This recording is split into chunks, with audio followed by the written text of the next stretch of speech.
As did I. I don't know why we've never met. Yeah, I suppose there's lots of close calls like that, isn't there? Probably in the film. Yeah, I mean, writers didn't really meet the directors in those days. No. You wrote your script, sent it in, and on to the next. Yeah, because I think this is the only one of your scripts that Ray directed, as far as I can recall. We should find out. Yeah. No. I've watched the episode. I got it on pause on the television. Oh, wonderful. Yeah. I turn you round. There she is. Oh yes, yeah, lovely. In all her glory. Yeah.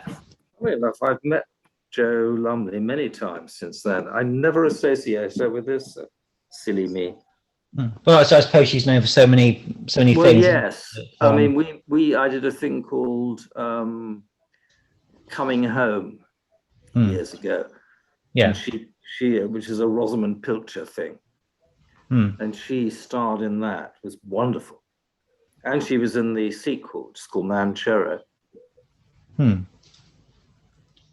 Which was going to star Peter O'Toole, but he vanished.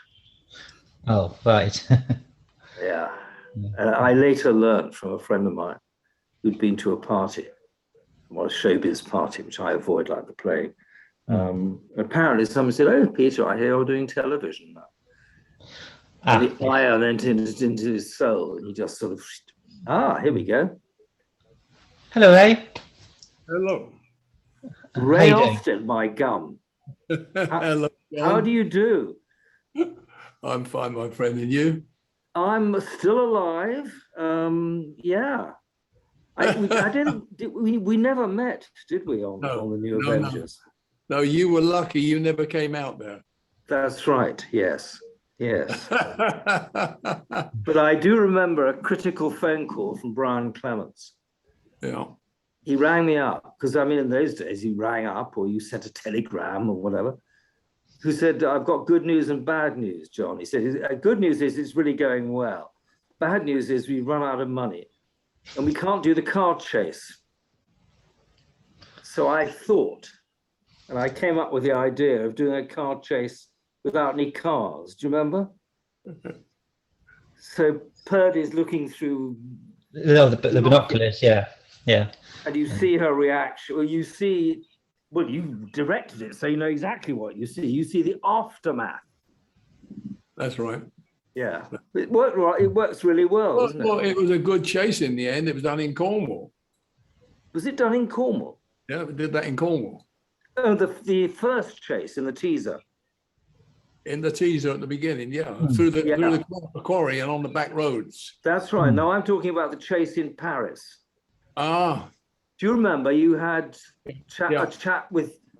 I had her on the balcony. Okay, and the guy with the bicycle with the wheels crushed. All that, yes. And all that nonsense going on because we couldn't. It was a nightmare. It was one of the scariest things going. Scariest thing going. Are you running yet, Philip? Yeah. People are still logging on, but we're good to chat and reminisce. Yeah. It's just as John knows, and quite rightly, it all started out with John knows this, but the audience are with us, right? They are. Yep. John knows this, but the audience won't. We finished the Avengers with Patrick and Linda, the second series, obviously, with Linda Thorson. Everything went well. And we hoped to get picked up. We didn't get picked up. We're going to get no money at all. And I got a call from Brian. He said, "I've got some news for you." He said, "We're going to go, the Avengers are going to start up again."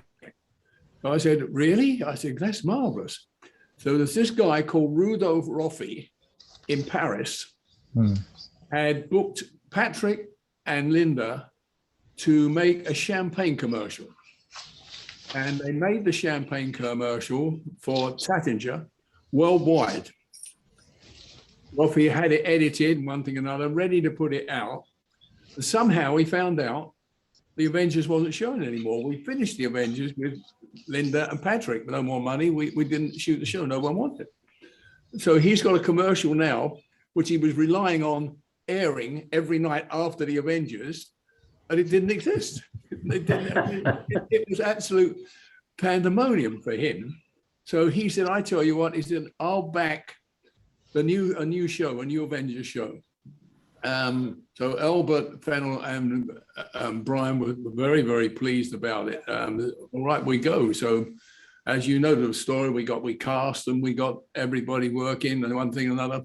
We shoot a lot of shows, a lot of good shows. Then suddenly the money stopped coming into England, and Albert Fennell, who was the money man, really, not Brian. Yeah, Albert was the business guy.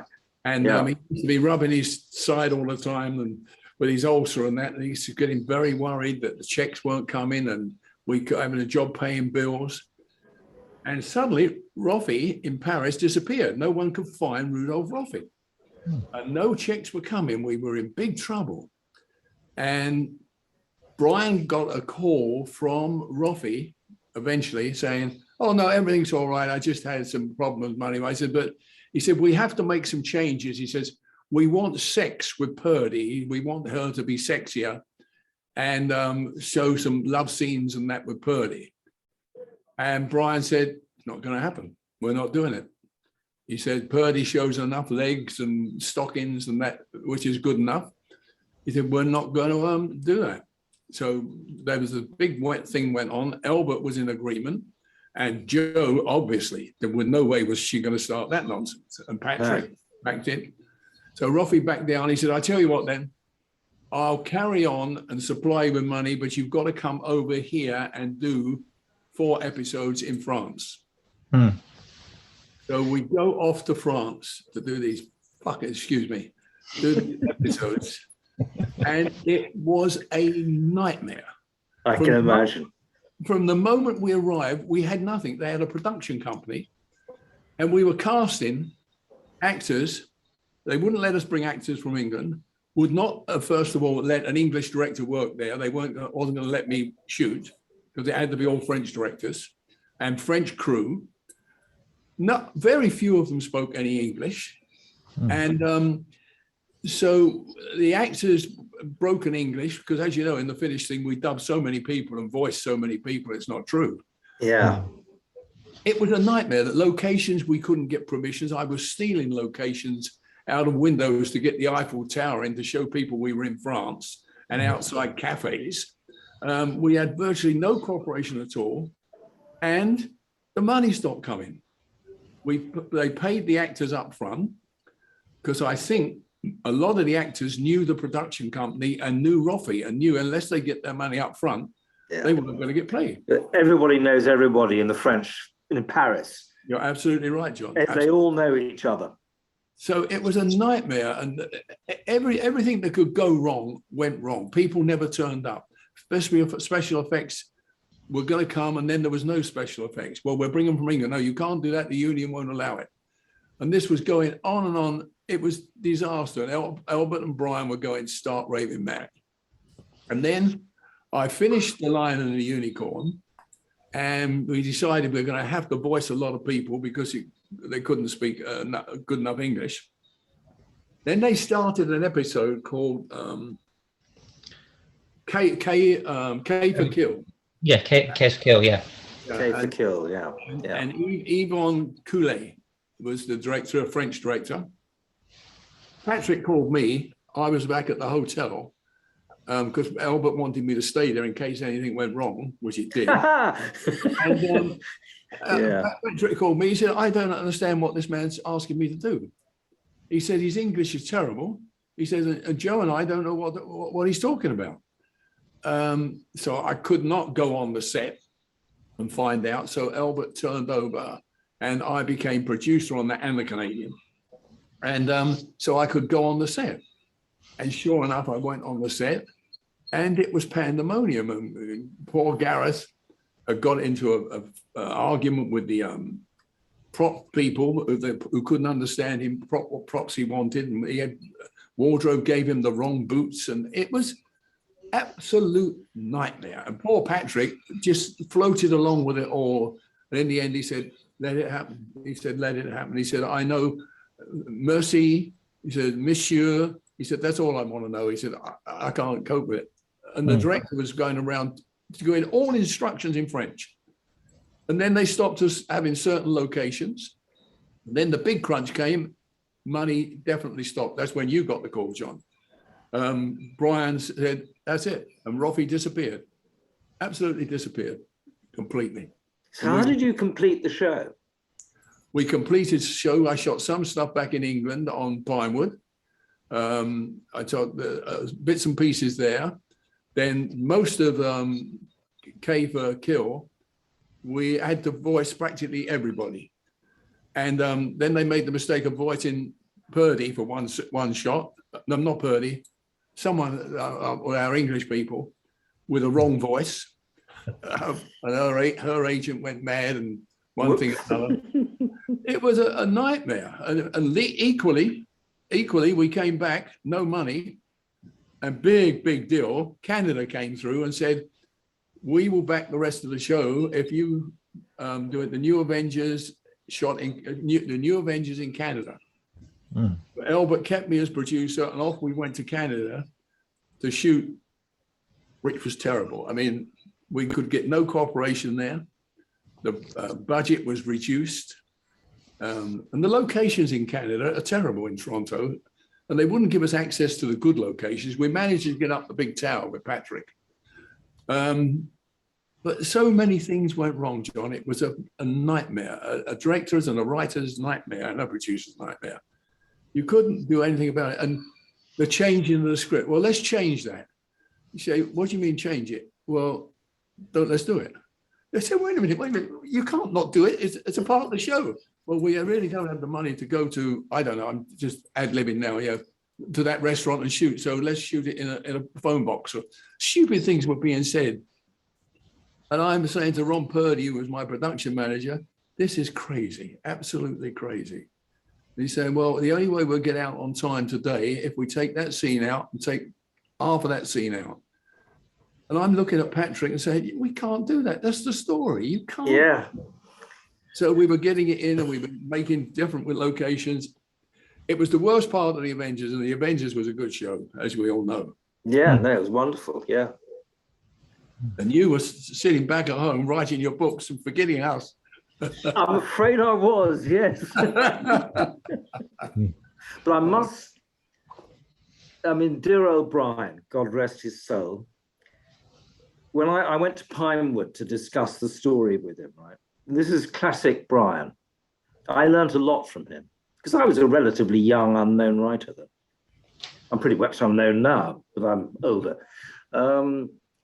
So we're sitting there discussing this story about how the deadly assassin, they were going to capture him, and then his organization were going to capture a member of the royal family, and it was going to be a thing about, how exchanging this and the other. I remember Brian looked at me and he said, he used to do these blocks. He used to type away and produce a sort of page, which was the whole show in sort of shorthand.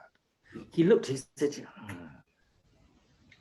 it needs another element. He said, it needs another element. I didn't really know what he meant. So I said, well, yes. He said, yeah, it needs another twist. And he came up with the idea, which makes the show, that the unicorn's deadly assassin kills the unicorn by mistake. So they're stuck with a fucking corpse. They got nothing to exchange. Classic Brian Clemens idea. Brilliant. Yeah. And it lifts that episode out of what would have been rather a mundane sort of story about kidnaps into something really very amusing. Yeah, well, the excitement of going to France to actually shoot it and knowing we got money was very exciting, until we got there and it went pear-shaped. Yes. And Rudolph Roffey disappeared. And if someone had the sense enough to go over first and find out who this Rudolph Roffey was, a lot of problems would have been solved. But Ray, our business is populated by these guys. Yeah.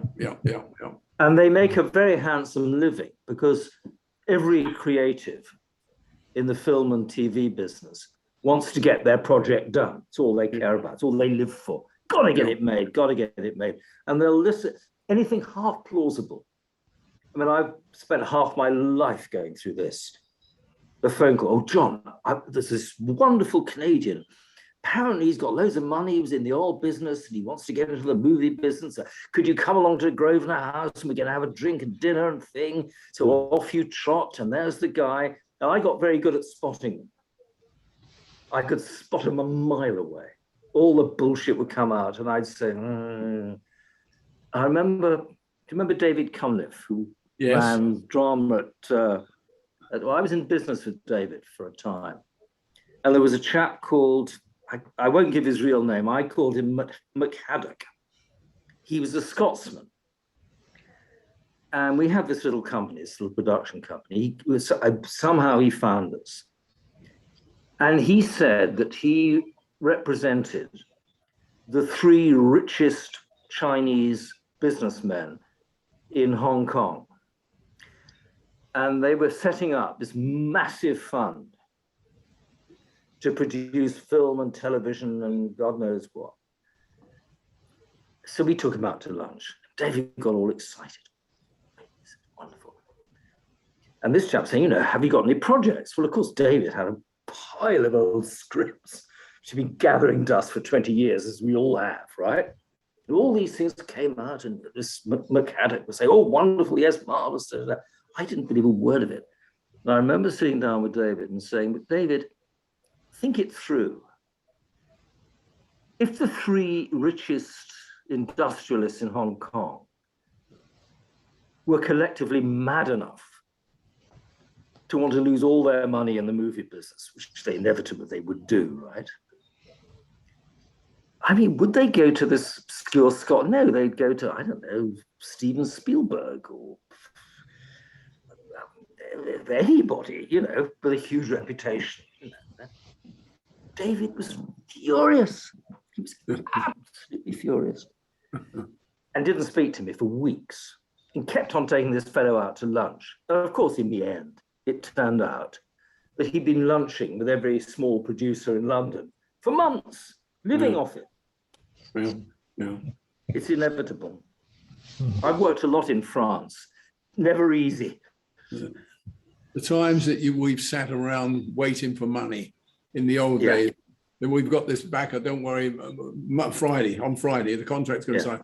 Come Monday, oh, it wasn't done. Then it becomes the Jewish holiday. Then it will be another holiday, and then it's the weekend. Yeah. And the money never came. It was pitiful. And it went on. It still goes on today. Oh, absolutely. Oh, yeah. Everybody. It never changes. The best guy was Lou Grade. Yeah. If he said yes to a project, you'd write a check. Yeah. Go make it. Yeah. Don't go a penny over budget. If you go over budget, that's your problem. It's not mine. Bernard Kingham was his money man. Yeah. Lou, I worked a lot for Lou. I went around the world for Lou with Shirley MacLaine doing Shirley's World again. Terrible time, but he was the same with that. But he kept giving in to her and giving her more money. Well. Not in dollar bills, but in clothes. And hello. This is when. How do you do? The writer of the show, John. And you know Philip already. Yes, I'm sunbathing outside. It's so hot here.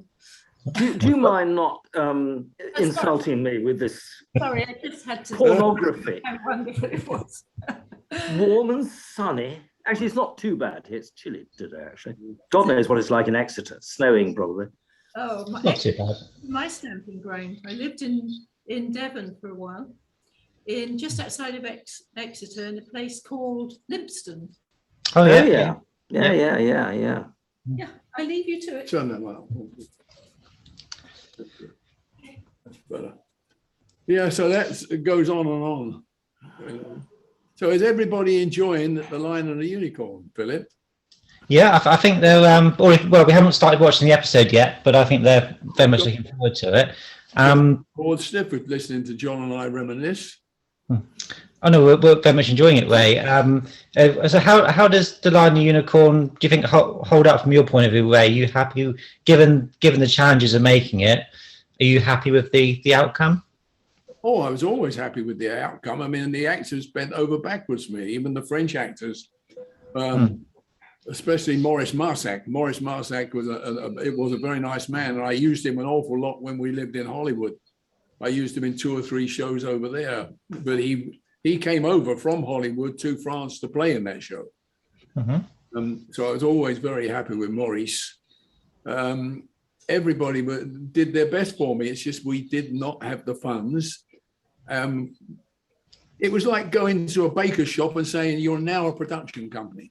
You're going to make a television show, because where Roffey ever got the crew from, I do not know. To do a tracking shot was impossible. They never seen a dolly and to do a tracking shot, which I did a lot of in the house. But doing it in the house, I had actors doing it with me who understood it because they'd seen it and used it before in shows. Yeah. I had Gareth at one stage pushing the dolly, just so I could get certain shots. That was the only way we could do it. And then during the house we shot in, the big house we shot in was the actual house where the architect of the Eiffel Tower lived. Oh, right. And while we were shooting in there, we had a power cut.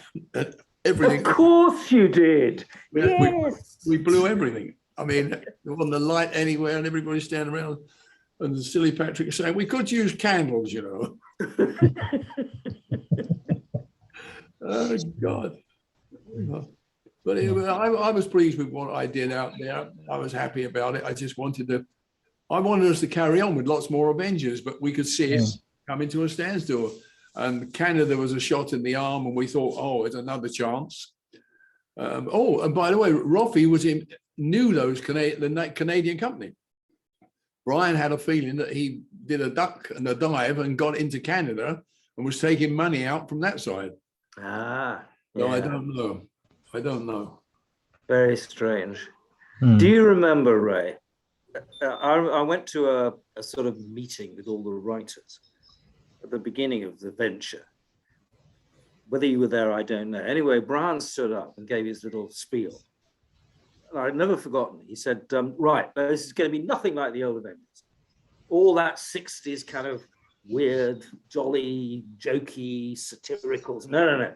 This is going to be gritty, street, realism. Now, this is the story of the first episode. So the Russians weld 2 submarines together and they moor them off the coast of Wales and they cover them in turf and sheep. We're all going, what? Gritty street now? Because he couldn't help himself, Brian, could he? I know. It all had to be Brian Clemens' madness, or it didn't work. No.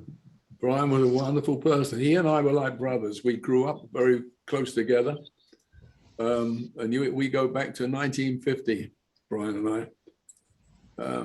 I saw him right the way through to the end, but he was marvelous. As I've always told the audience of this show, which the people that are watching us now, they know Brian's reputation, I hope, through me, and what a joy he was to work with. I mean, he was wonderful. And a fast writer. I mean, if Very he wanted fast. fast, it was there on his 2-finger typing on a typewriter.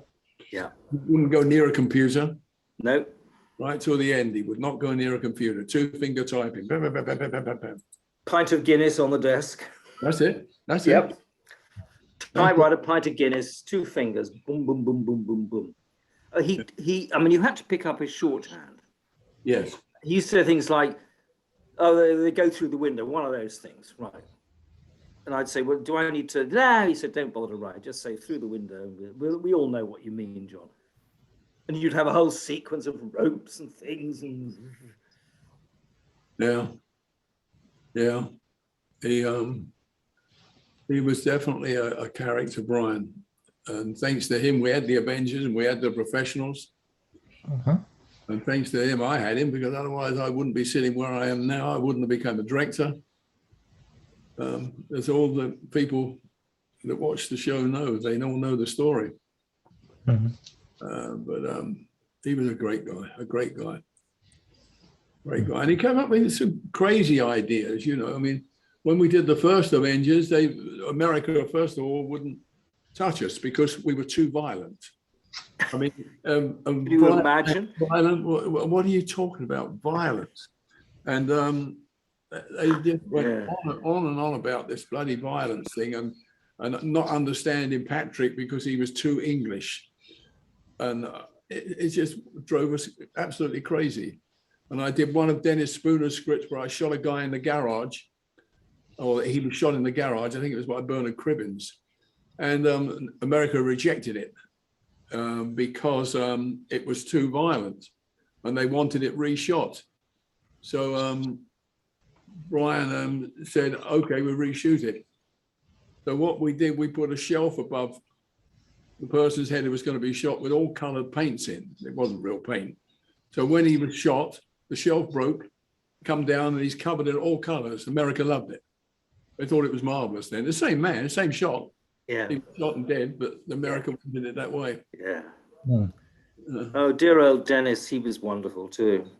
Oh, Did you know Dennis. Larry Forrester? Yes. That's where I got my first lessons in screenwriting. Really? Larry, he'd written a screenplay, a sort of naval action, the Second World War, and it had fallen through. So he was off in America writing Tora, Tora, Tora, and he got me to turn the screenplay into a novel, Battle of the Winter Storm, right? And he said, "John, what do you want to do? Do you want to, I'll give you a fee, or would you like to share in the royalties?" I was about 20 at the time. I thought, I was broke as usual. I thought, I think I'll take the fee run. It then became a massive bestseller. I thought, idiot. Then a man called Emil Littler, who put money into the film project, sued Larry, won the case, and Larry had to pay out all the money he earned in royalties. All went to Emil Littler. So I would have been ruined if I'd taken the royalties. Yeah, you were better off taking the cash. Yes, yes. Often the best way, Ray. Yes. If there's a bit of cash around, take it. Yeah. All sorts of interesting things are popping up on my screen. Oh, people just asking a couple of questions. They're bored with us. They couldn't be, Ray. They're being thoroughly entertained. Got a question from Neil for John. Did Brian ever ask you to work with him on Thriller? No. No. That was easy, wasn't it? Yeah, short and sweet. Yeah. Yeah, there's an interesting comment from Ian. He was saying that ITV over in the UK are still showing the Avengers almost daily, whereas the new Avengers seems to be a bit forgotten, and unfortunately, even in the UK. I mean, why do you think that is necessary? Is it just the huge shadow I would suspect it's a rights problem. Possibly, yeah. It's usually the way. If a thing kind of vanishes, it's because there's some rights problem.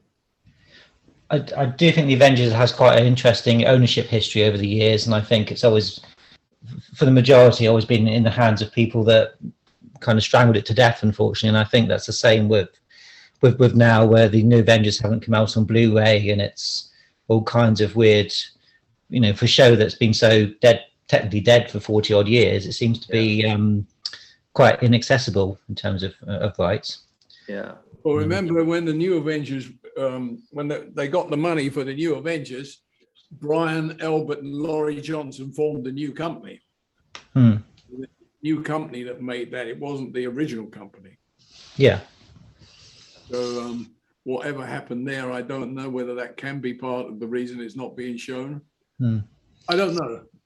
Right. I mean, I still get my shows. For instance, the day before yesterday, I got a residual from the Saint and Randall and Hopkirk. Wow. It's still all happening out there.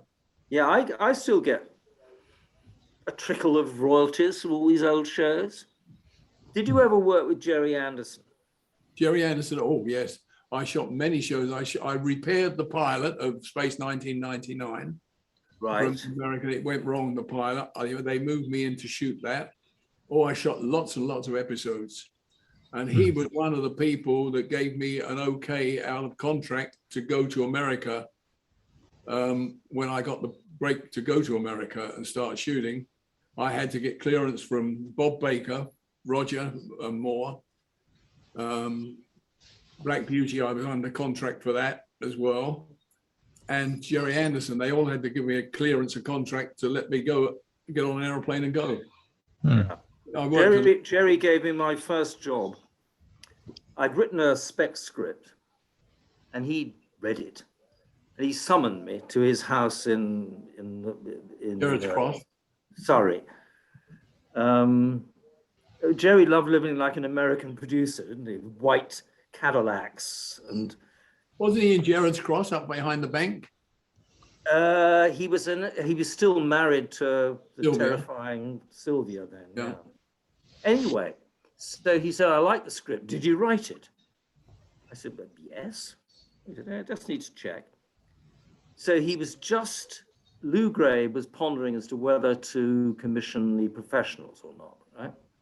In those days, you couldn't write for British television unless you were a member of the Writers' Guild. Right. But you couldn't join the Writers' Guild unless you'd written for television. Same with equity. Work that one out. Yeah. So Jerry said to me, come up with a story. If I like it, I'll tell you I like it. Write the script.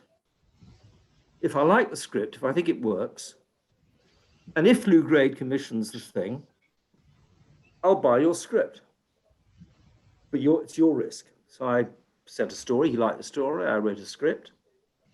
And I was living in Kent, in a little cottage in Kent. And the phone rang. And it was Jerry. And you know how Jerry was the master of the endless pause. He spoke very slowly, and especially on the phone. And he said, John? I said, yeah, Mr. Anderson, yes. Well, he said, I've read your script. Imagine, I'm 22 or 23 or something, quivering. Terrible sign. I thought, he hates it, he must. He says, I have to tell you. Another terrifying pause. What? So there are very few people I've come across who I reckon could make it as a writer in television or film. And you're one of them.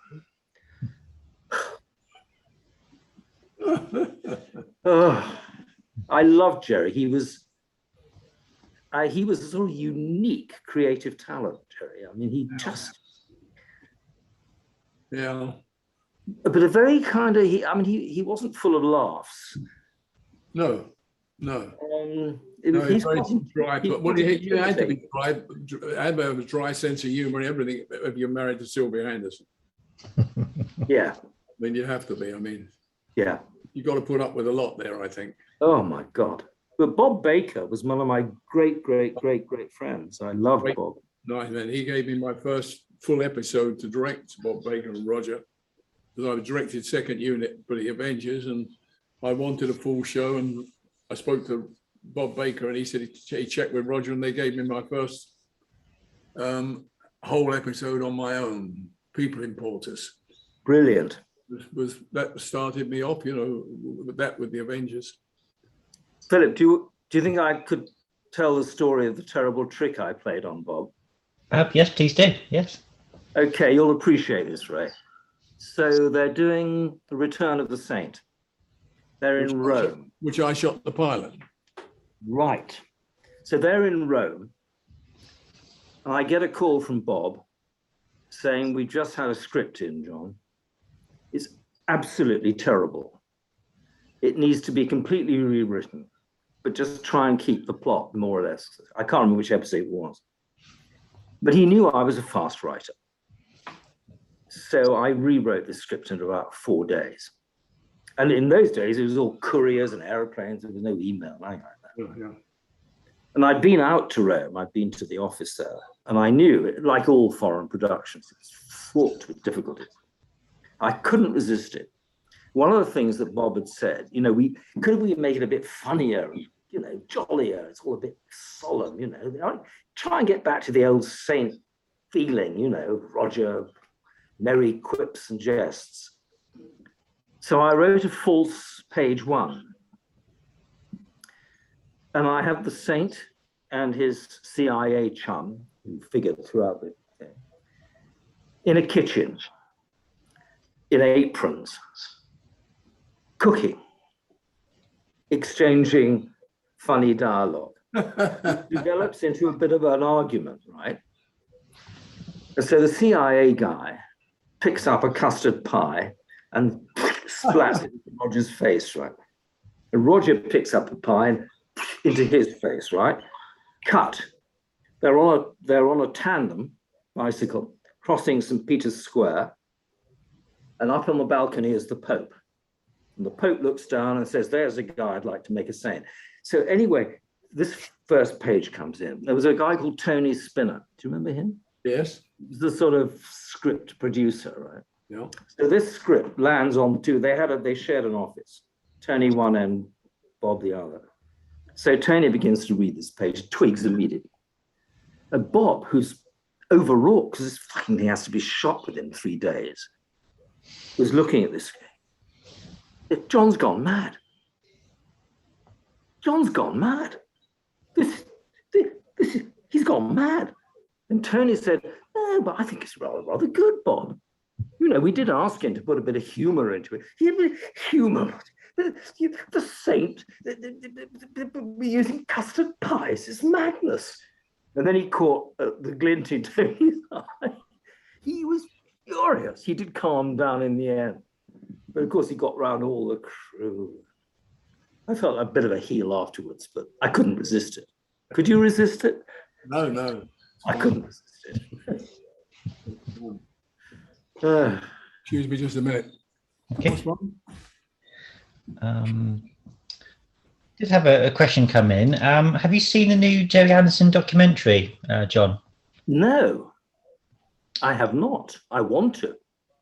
I think it's only recently come out, maybe last week or two. A movie or a TV show? I think it's a documentary. I'm not quite sure where it's accessible, but I'm sure it's a quick Google will probably find it. I was just asking John whether he'd seen the new Jerry Anderson documentary. Are you aware of that, Ray?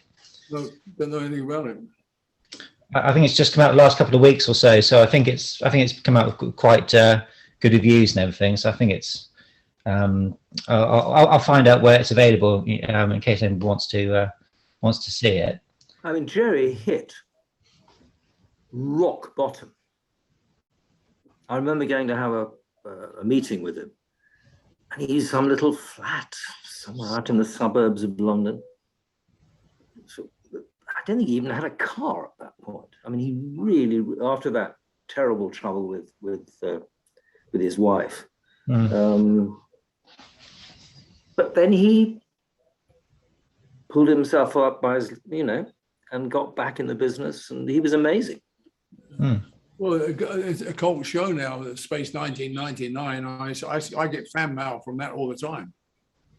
Isn't it amazing? I was in New York on a completely different thing, and somebody rang me up. There's this little Space 1999 club enthusiasts organization, or there was, and so somebody had dropped out, was ill. And they were having their conference in a hotel in New York. And so I don't know how they found me. And say, well, could you, substitute for this other chap? Yes. It's amazing. They were quoting lines from my own script, lines I'd long since forgotten. Oh, that happens, John. It's terrifying. That happens. I was key speaker for the 50th anniversary of the Avengers at Chichester University. And I went down there with Wendy. We went over and went to Chichester University. and the auditorium. We went in there when it was my turn. And I knew, because the Avengers, we got people our age, one thing another, watch it, one thing another. And we turned the corner behind the curtain to go onto the stage. And I looked up, there was, well, I found out afterwards, 300 young students there. No one, there was very few people of our age, very few. Yeah. And they knew more about my career and the Avengers than I did. Yeah. When I was getting stuck on telling a story, one of them put his hand up and said, no, that was so-and-so and so-and-so. Yeah. It was so much fun. Yeah. It really was. Well, as for The Saint, I was telling Philip earlier, I went on a voyage. There's a show, BBC show called The Voyage of Charles Darwin. I went on the sort of replica Beagle to write a book about it, which I did. Anyway, we stopped off on the coast of Argentina or Brazil or something. And we pulled it to get water and stuff in this little fishing village. And I was introduced as the writer, and they politely asked me what I'd written, and I mentioned a couple of novels that they'd ever heard of. And then I said I'd written a bit for television, and they were bored stiff. And I said I'd written, The Return of the Saint. Il Santo, the Saint. Suddenly I was king of the village. They couldn't get enough of me. No. It spread everywhere. It Everywhere. happens. As Philip knows, when we did the Randall and Hopkirk, I mean, there's so many people know more about these shows than we do. I mean, we were the one directing them and writing them, and Dennis Spooner and all of us were a clique there that were so into it and all. And Dennis Spooner gave me my first break. He brought my first script, Dennis Spooner, for Randall and Hopkirk. But they know more about it.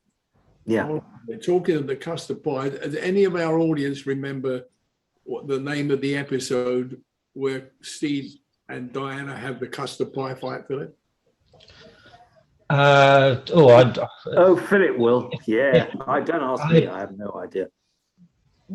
I can't think of immediately. If anybody can think of it, please do put it in the chat. It has been a while since I've seen some of the. Murdersville. I did an event for that one. I should remember that one. Murdersville. Murdersville. There you go. Well, Neil Robertson is clearly a genius. Yeah, thank you, Neil, for that. Yeah, that was a great episode, that, wasn't it? Because I did a show at the Avengers with I can't remember now.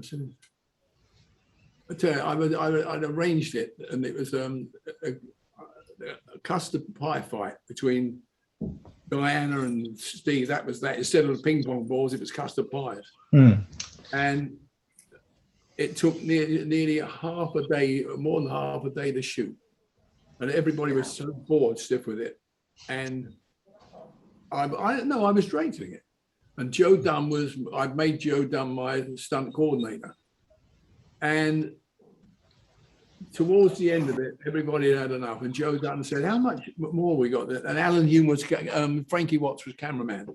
And I said, 2 or 3 more shots from that. And Patrick throw in a close up of Diana.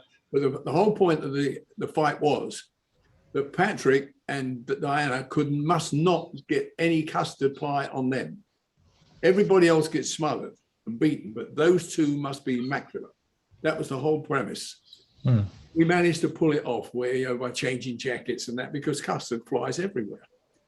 And Joe Dunn said to me, is that it, boss?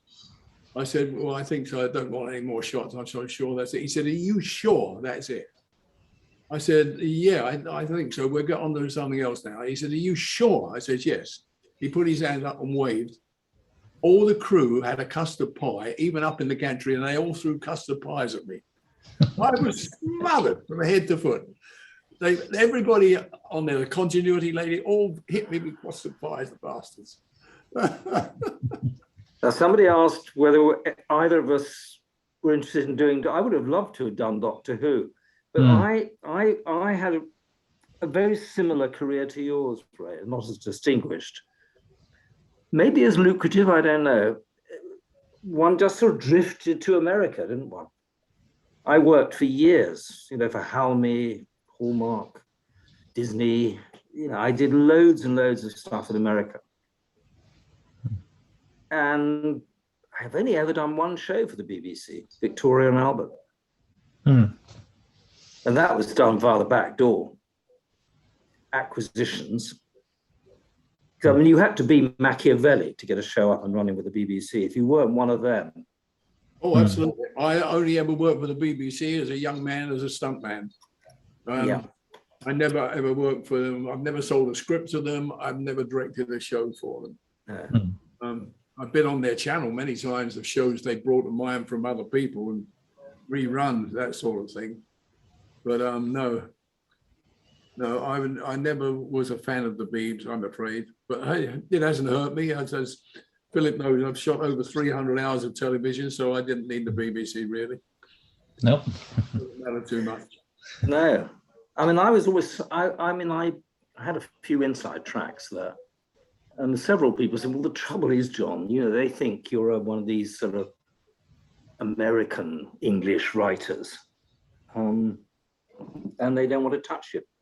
So what can you do? Well, I take that as it doesn't make sense, half the things that are said. No. It doesn't make sense. Well, I've also worked an awful lot in France, Ray. And I think this, in an open forum like this, I couldn't possibly tell you any of the stories. It would be war between France and England if I did. It's not easy. I know. I spent a lot of time there. I shot an American series I shot there called The Highlander, the television series. I shot that over in France. I was over there for 6 months shooting that.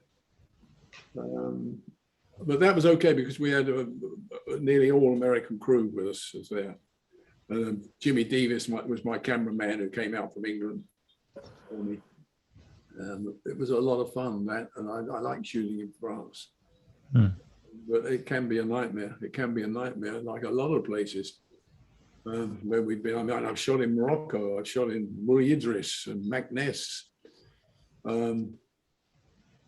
But America spoils you. I must admit, you do get your big motorhome in America, and I have a good time there, and they pay me well, and the residuals have been good all my life.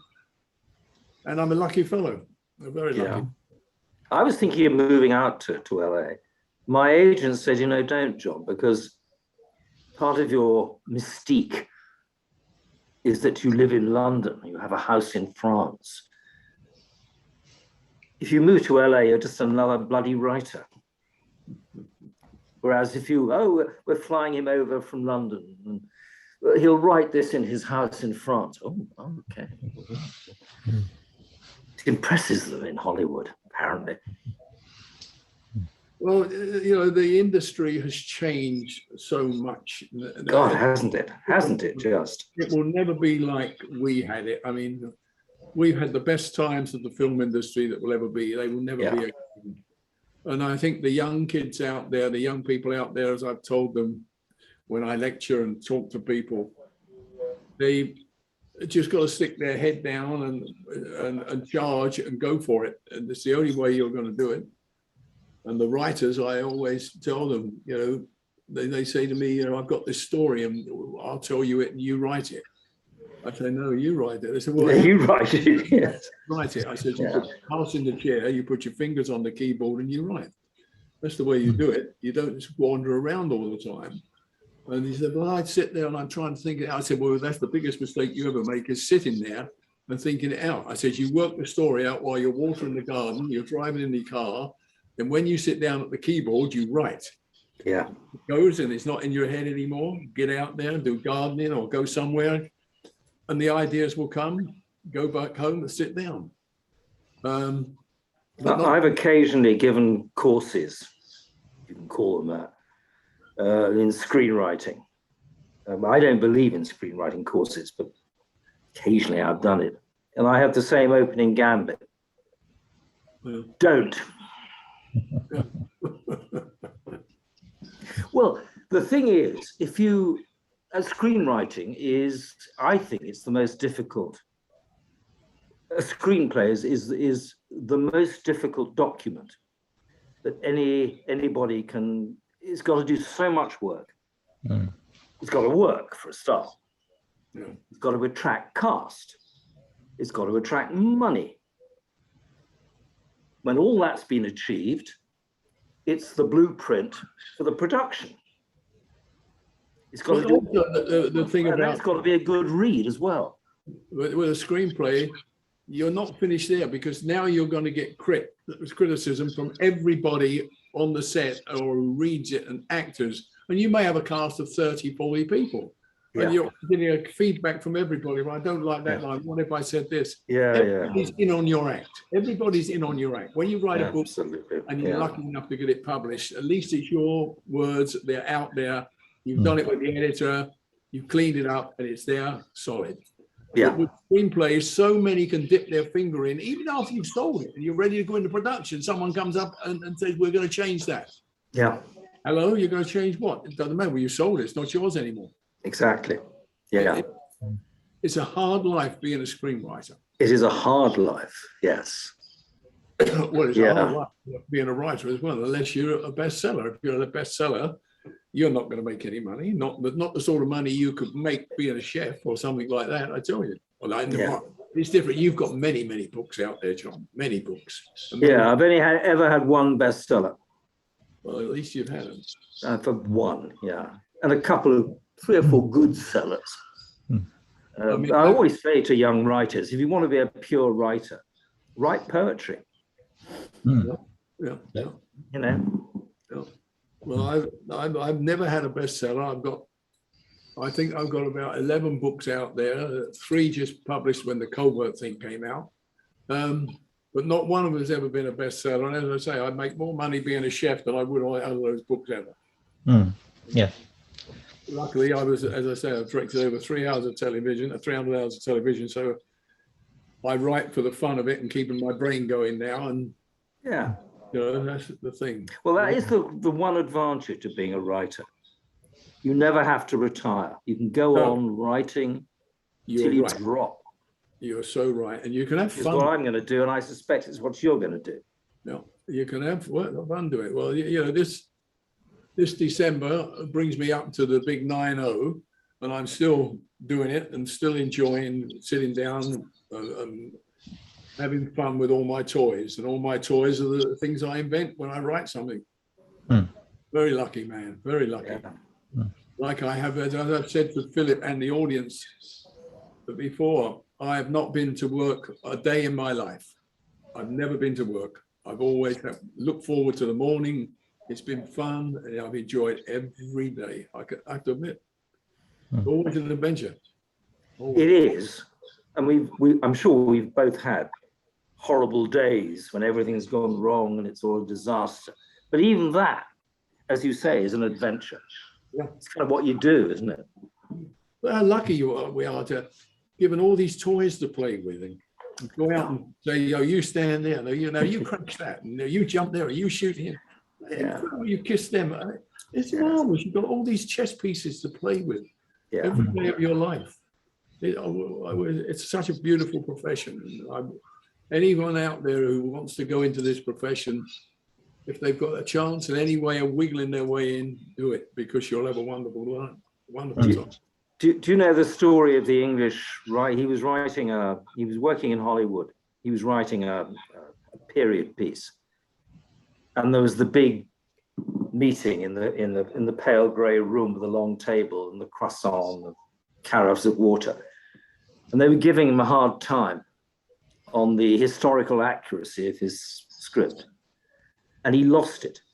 He crashed his fist on the table. All the glasses jingled. And he looked at them, he said, "I've got a front door at home, which is 400 years older than your entire country. So don't you tell me about history." And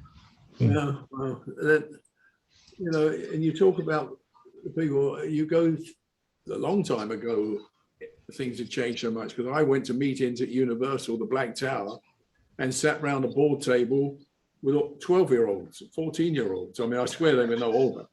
And they were sitting there making was like Philip there. Look at him. He's a child. I mean, and he looked after. Well, he's about, I think he's 11, I think, aren't you, Philip? Or is it, No. or is your 12th birthday coming up? Something like that, yeah. Well, I'm 128. I think I look brilliant for 128, don't you? Yeah. You do, yes. I have a great friend, a writer, which you may have heard of, Michael Sloan, who was a very producer and writer. Did many shows. He did The Equalizer and all those shows. And I did lots of shows with him in Hollywood. And he came up with an idea about a trucker who is on the big trucks in Hollywood, in America, cross country. And he travels with his beautiful wife and his young daughter. And they get into adventures every time on the road, from one to the other, like a Route 66, but with a truck. And I liked it. And Glynne Larson was sort of interested in it. So we had to go to a meeting at Universal, the Black Tower. I didn't go into the meeting. I said, I can't take it. I'll shoot the pilot, but I can't take this meeting, so I'll stay outside. So Michael goes in with his story and his storyline to pitch it. And he's in there about 25 minutes pitched. And he came out the door. As he came out the door, walking towards me with a script under his arm, he put his thumb up like they went. So I know that he's got it. So we now get in the elevator, go down. I said, you got it? He said, yeah. He says, but he says, now we've got a truck driver, a girl, and a fucking chimpanzee, and it's called BJ and the Bear. I said, how did we get a chimpanzee? He said, they wanted a chimpanzee. He said, so I said, okay, we'll have a chimpanzee. Give him a chimpanzee. Oh, I must. Original pitch, there was nothing to do with chimpanzees. I mean, it was absolutely ridiculous. And we went for 2 seasons or 3 seasons. Yeah. I must tell you a story about dear old Brian. So he calls me up one day. He says, John, get down to Pinewood. I've had a brilliant idea. Okay. So I jump in the car, get down to Pinewood, and there's Brian with his Guinness and his typewriter. I said, what's the idea, Brian? He said, well, it's the title. It's the title. I said, okay, what's the title? Zone of Silence. I said, yeah, I like that, Brian. He said, what is Zone? Well, it's this machine that creates silence. We sat there all day. We had lunch, we had tea. I'm not sure we didn't have dinner. We were there about 14 hours, and we failed to come up with a single reason why anyone, villain or hero, would want to use a machine that created. So we had rockets coming from Russia. We never did get to write Zone of Silence. So if anybody listening has got a brilliant idea how you could make a movie called Zone of Silence, it's yours. Yeah, don't come to us. Go and sell it. Yeah, do it up yourself. Yeah. Oh God, it's a great life. Great life. Now you're running this show yet, Philip? Almost, but I think we've been just caught up in having a great conversation. First and foremost, Ray, do you want to stay with us while we talk about the show, or do you? Yeah, I'll stay for a while. I'll stay. Oh, good. That's wonderful. So before we run the show, I just wanted to say, because you were talking about how a show's pitch suddenly goes awfully, change of the chimpanzee and everything. In terms of having both written screenplays, do you have screenplays that have changed very dramatically because of outside influence, or when you see the finished episode and you think, my God, that's not what I had in mind, or where's this, or I can tell you a story about a screenplay which went through innumerable drafts, and somebody came up with, let's do a remake of The Invisible Man.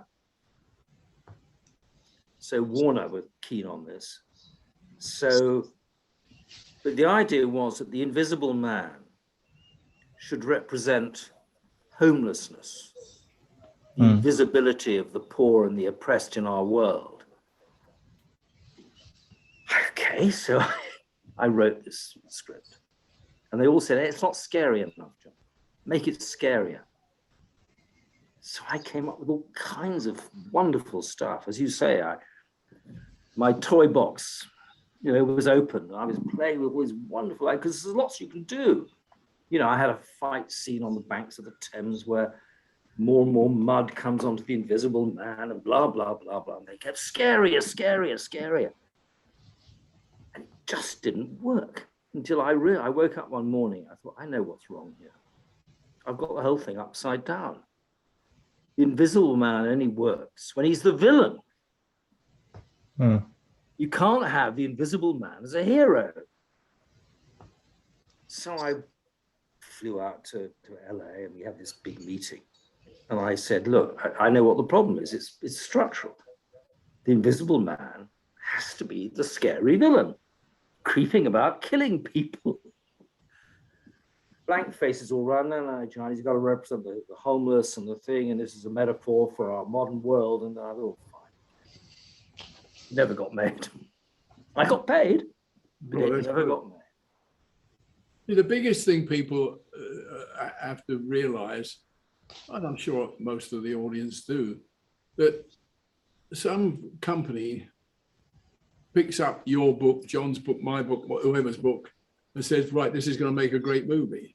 Well, they're usually picking up a book of 200, maybe 250, maybe 300 pages. Now, the poor writer has got to take that book and took it down to 120 pages. To make an hour and a half or hour and 3/4, 2 hour movie, you're looking at taking that book all that way down. So anybody who read the book said, well, I learned the book much better. Of course you would, in most cases, because there is so much more content and so much more detail in the book, which the poor screenwriter who's being asked to adapt it, whether it be the author himself, which is worse because the author himself hates losing all those words, has to chop that down from 200-300 pages to a 120-page script, a minute a page. I have adapted a lot of Dickens novels. Yeah, it's the hardest thing in the world. The greatest lesson I learned was by a producer and actor, bless him, Sheldon Leonard, who I work with quite a lot.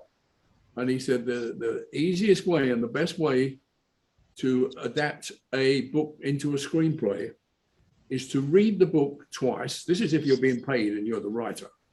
Read the book twice, then sit your wife down or someone, put a tape recorder on, and now tell her the story. And you'll find that you've taken all what they call the dead wood out. You've only put the bones of the story in. Now you can take that and start to work on this 120, 125 screenplay. Otherwise, you just get bogged down with all the detail which you love doing as a writer, how he dressed, how he put his tie on that morning and one thing and another. That doesn't happen in a film because you see him dressed, you see him put the tie on. You don't have to explain all that. So it's a very good tip that why people turn around and say, well, the book wasn't as good as the screenplay, and they should have left it like the book. Not enough time, unless you're going to do a miniseries. Yeah. Ray, have you ever come across actors doing rewrites? I've killed lots of actors for that. I won't tell you what the movie is because you'll know who's involved. They must remain anonymous. So I wrote this movie, and there's one scene which Disney wanted in. I never wanted it in, nor did the English side of things want it in. But I had to write it because that's what Disney said they wanted. And the actor picked up that this scene didn't work. And he refused to come out of his Winnebago. So I got a call from the director saying, John, we've got a crisis. He won't come out of his Winnebago. He refuses to shoot this scene. Well, this actor was a personal friend of mine. So I rang him up and said, you're right, it's a bollocks scene. It's only there because Disney, it won't survive the cut. It'll straight on the cutting room floor. Anyway, he said, well, what if I had a go at sort of doing a bit of a rewrite on it? I said, fine.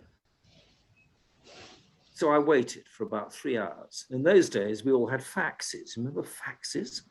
And out of my fax machine peeled a about 6 pages of closely handwritten stuff. I looked at it. What amazed me, here's this actor, famous, world famous actor, made 1,000 fucking movies, right? Didn't realize that 6 pages of dialogue is like 20 minutes of screen time. Yeah. So the director had also got this screen, rang me up, said, what are we going to do? I said, I know exactly what to do. I took the 4 most usable lines from what he'd written, put them together, faxed it back, and he said, fine, brilliant, yeah, I'll do it.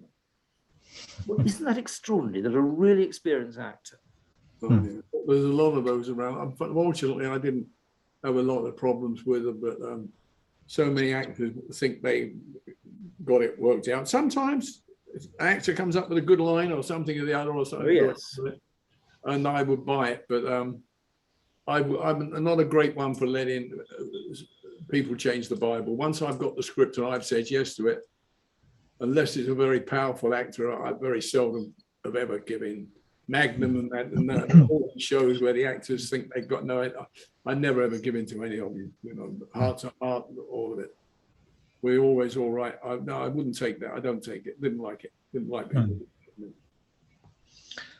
I think what we'll do is we'll now get the episode ready to start. So if everybody wants to get a copy of The Lion and the Unicorn to hand, and we'll freeze frame on the opening shot, which is the actual door of, I think there's number 206 is on the door.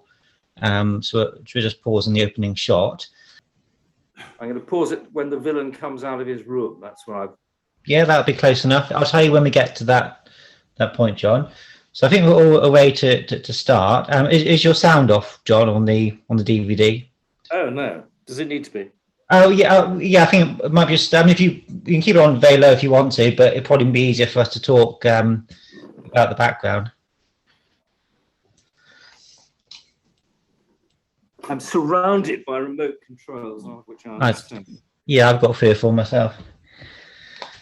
Sound gone. Okay, that's wonderful.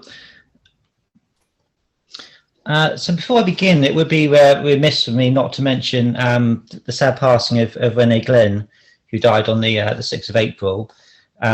She was a great age of 95, and she was active to the last. She was actually due to attend an event in London via video link this very day, actually on I think it's the Quatermass experiment, and it's a whole day of screenings and things. So she was always active, and Ray and I had done an event with her back in the end of February. She didn't have any. I'm very happy to say that she didn't have any illnesses or anything. She just passed away peacefully in her sleep. So we should all be so lucky, really. But yeah. But Renee has been so very, very good to myself and the audience that we have for these events. We did 5 events together over just over the course of a year. She was the first person I interviewed over the phone. Previously, I'd done a few via email. So it's safe to say that I wouldn't be here doing these events, talking to you guys without her generosity and kindness. So it was a big shock to me when she did pass away. I was lucky enough to go to a house, and we had lots of chats that weren't related to her TV or film work or anything. We just became quite good friends. And there was a nice little quote that somebody. So, Ray, did you want to say anything about? I just want to say that she was a very good script supervisor, and I always enjoyed working with her, and she never let me down once. So God bless her, and now she's script supervisor in the sky to the big man. Yep. Can you hear me, Ray? Yes. Oh, so my internet connection just went. Could you just repeat a little bit of that? Sorry. It's a great shame because John Nigel did wonderful things and you missed it. Hard luck. I'll check it on the recording, but I'm sure she would have found that quite funny. Because the last event that we did together we had some technical issues, didn't we? I mean, Ray was on his side like that, and for the whole event, and but we all, I think it really actually, made it quite funny and increased the good time we had actually. So, but and there was this lovely quote that there's a gentleman called David Hemingway, who was a very close friend of Renee's, and he came up with a little quote that he from Tennessee Williams came up with this quote. It's from his Suddenly Last Summer, and Tennessee Williams said, "All poets, whatever age, die young," and I thought that was quite appropriate on many levels. So Renee will be very sadly missed, and I'd like to dedicate this event to in her memory. So Good luck. God bless her. Yeah, there's so many great memories, and that's of course what we'll focus on. So and of course she did 3 events on the new Avengers, so she was particularly supportive of this, and of course the fans that are watching now, and we did some events that she did, was because she was a script supervisor or continuity girl back in the 60s. She began her career on Brief Encounter, and wow. huge numbers of projects, and she's always worked for little Google on IMDb to sort of see her credits. And there's a few events that she didn't work on all of the New Avengers, but despite that, there was a couple of events I did with Ray that she was just happy to log on in the audience, and she was a particularly big fan of Ray's work, and in particular, so she always enjoyed listening to what we were saying, and I'm sure had she still been with us, she would be in the audience tonight. So it's very sad, but lots of joyous memory. Whether it was Avengers or not, you could bet your life somewhere at ABPC in Boreham Wood, she'd be on one of the sets, whether it be the Saint, the Avengers, Randall and Hopkirk, Department S, the Champions, one of those things, she'd be on it. You can bet your life, because her and Gladys Goldsmith used to change places and that. So, and she was a dream for the industry. She's a nice woman, very nice woman. Yeah, despite her many achievements, she'd never had a big head. She was always down to earth and always lovely to talk to, and a great shame. But and everybody didn't see any of Renee's interviews with me. They're on my YouTube channel, so they're worth a little look, and sort of a little celebration of her life, and yeah, she was very important to me. But I think we're having said that, I think we'll make a start and on the rest of the event. So I'll just do a little countdown from 5, and then we'll press play. So John, you're where the unicorn comes out of his hotel room. I'll let you know. I'll let you know when I get to that, and I'll cue you in. Right. So 5, 4, 3, 2, 1, play. Okay, so here we go. So how did the opportunity of writing for the New Avengers come for you, John? How did it begin? All from Brian. Mm. I mean, there was a sort of group. There was Bob Baker, there was Brian, there was everybody sort of knew each other, and you did a bit of work for Jerry, and he'd recommend you to Bob, and Bob would recommend you to Brian. That's how it worked in those days. Mm. So Purdy's just knocked over the and Unicorn's just come out of his room now. So if you press play, John, you'll be in sync. I'm in sync. Okay, wonderful. He's coming out of the building. The yellow car's roaring away. So this is a fantastic car chase to open the episode. I think maybe one of the best sequences, I think, in the New Avengers. And you said, Ray, this is all shot in do you say in Wales? No, Cornwall. Oh, Cornwall, sorry, Cornwall. And would you have done this, or would it have been the second unit that would have? I shot most of it. Hmm. And there isn't that. No, go on. Oh, I was just saying, and there of course ends in the quarry sequence with the car going over the cliff. Was that a bit logistically difficult to do, or just again a fairly traditional stunt? Well, no one was in the car. We just catapulted it over. Yeah. You didn't need anyone. You couldn't tell that anyway. Mm. You know, and there's always a big production cost because you've got to get it out again. Oh yeah, yeah. And then any car that goes over, the petrol tank has to be taken off. It must be drained of oil, or you can do it.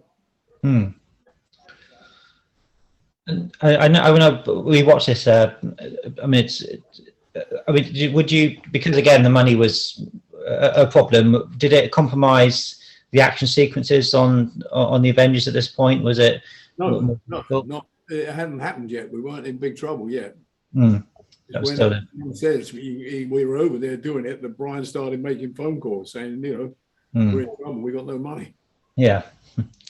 And was it Brian that came up with the idea of those cliffhangers with an action, so a car drop or somebody falling? And I think that it was Brian's idea to have those sort of, in this case, literally sort of a cliffhanger. Do you know what's so great about that sequence? Utterly believable. Yeah. So many car chases now are sort of car ballets, aren't they? Yeah. You know, with clever cuts and effects and all of that is real. You believe it. Yeah, it's not over the top, is it? It's not doing some faults, or it's, you know, perhaps more that the grittiness that Brian was trying to originally have. Yeah, right. Yeah.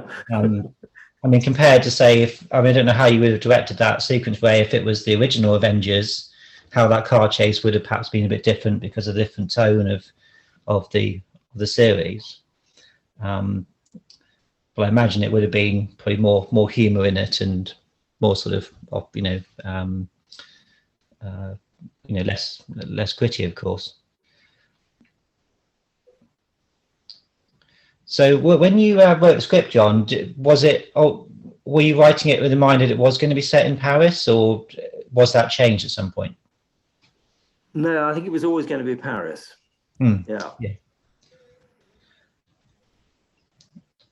And because obviously back then you wouldn't have gone over. No. You just I sat comfortably in my flat, tapping away at a typewriter, and let everybody else sweat and suffer in Paris. Oh, this is good stuff. Yes, the attempted execution of the he's a cardinal. Cardinal, that's it. Yeah, Cardinal. Yes. So Gerald Sims, isn't it? This actor here.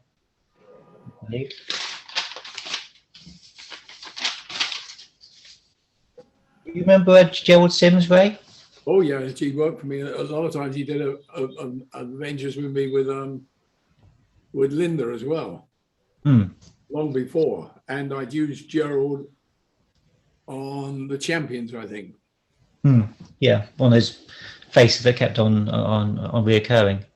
Oh, he was a good repertory player for the studios. You know, all these actors used to go round in a circle doing those shows because they were all ABPC, if Warren Wood, had most of the shows, television shows, being made there or across the road at ATV. Yeah. The actors used to just rotate backwards and forwards, the Ghost Squad and all that. But Bob Baker always used to say he'd employed every single actor in Great Britain at one time or another. I would have thought so with all the shows he did. Absolutely. Yeah. Him and Monty Berman. So, John, when you approached the New Avengers, was it? Would Brian pitch a story idea to you, and then you would go write the script? How much would you come up with the structure of it? I think he already had the basic premise of the international assassin and his organization. Yeah. And that Steed had been after him for years, and finally it had come together in Paris. And then he was going to be captured, and then his organization was going to kidnap somebody, and there was going to be an exchange. But as I said earlier, he came up with a brilliant notion of bumping off the villain, so there was nobody to exchange. Yeah. And that lifted it up. It would have been quite a mundane show, but for that element. which was brilliant. Yes, a bit of twist, isn't it, to the a lovely twist. And this is the famous champagne that the Rudo Roffi champagne. yes. That's it. Yeah. That's it. And I think this is one of my favourites of the episode with Steed disarming Gambit and giving a gun. And The it's gun. another gun. Yeah. The gun.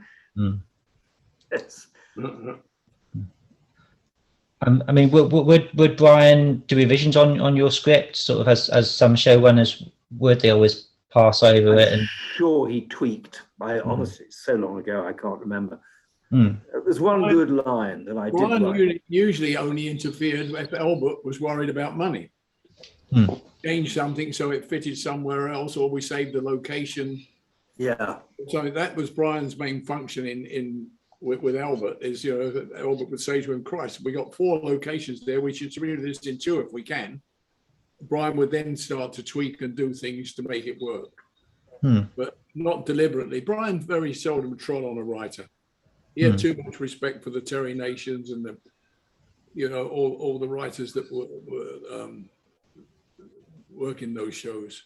But again, the writers, like the actors, were in a close-knit circle, and they'd go around the studio, show to show.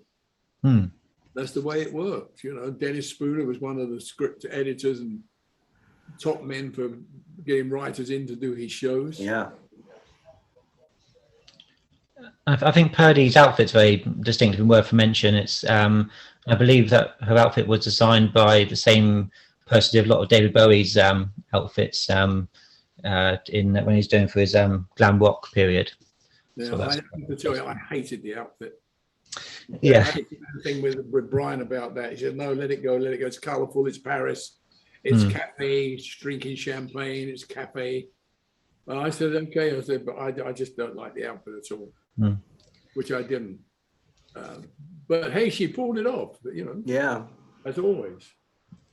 But yeah, I think Joanna Lumley looks good in anything, doesn't she, really? So oh, absolutely. She could wear wallpaper and she looked good. I mean, yeah. Absolutely marvellous. And a great person to work with. Yeah. Well, they were all good to work with.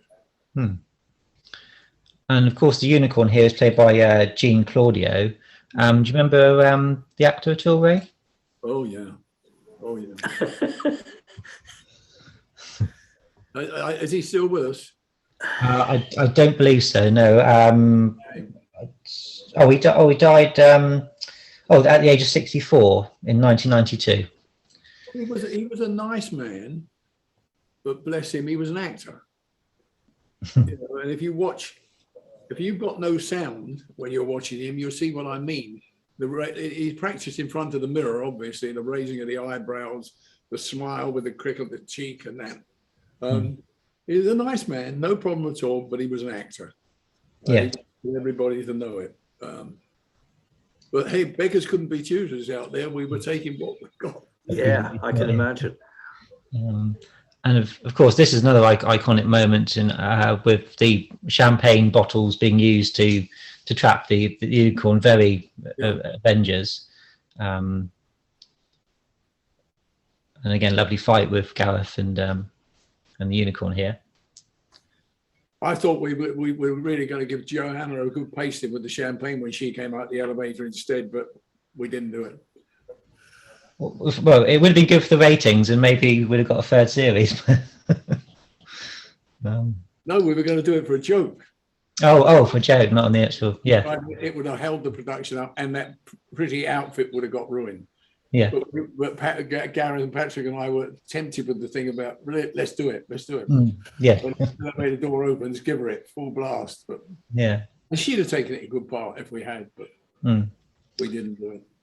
I mean, was there a lot of joking around on the set of something like that? Because obviously must have been a very fun show to make. We always had fun on the set. We always had fun on the set. But as I've said before with the New Avengers, Patrick was a really nice fellow, because he actually gave up every so often lines of dialogue to Gareth, because Gareth was the spare wheel. That was always the problem, wasn't it? Finding something for him to do. Yeah, he should have never been in the show. It should have stayed Patrick and that. But the feeling was when the new Avengers started, Patrick can't do this anymore. He's too old. He won't be able to do this. He won't be able to do that, which he proved wrong. He could still do all those things. So let's bring a new guy in to do all the action stuff and that, which they did. And Gareth was a spare cog. It was sad. Yeah. And Joe and Patrick every so often would say, well, I don't feel I should say that. Let get him to say that. And he knew that they were giving it to him. And it was sad in many ways but he played it all in good part and we had lots of fun. Yeah. But you had to fit him in and the writers had to fit him in. And any writer that was used to shooting the old show and that must have found it difficult. I mean, I found it as a director, lining up a shot and knowing Gareth was standing there and the spare wheel. I'm doing a 2-shot here, a single there, and I think, well, what is he doing? He's not doing anything. Yeah. More to do.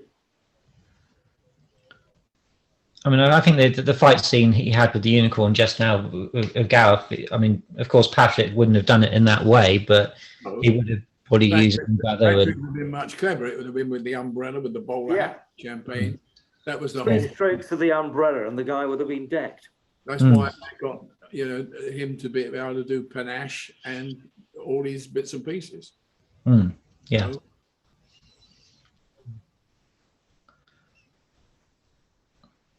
But Patrick used to like his umbrella.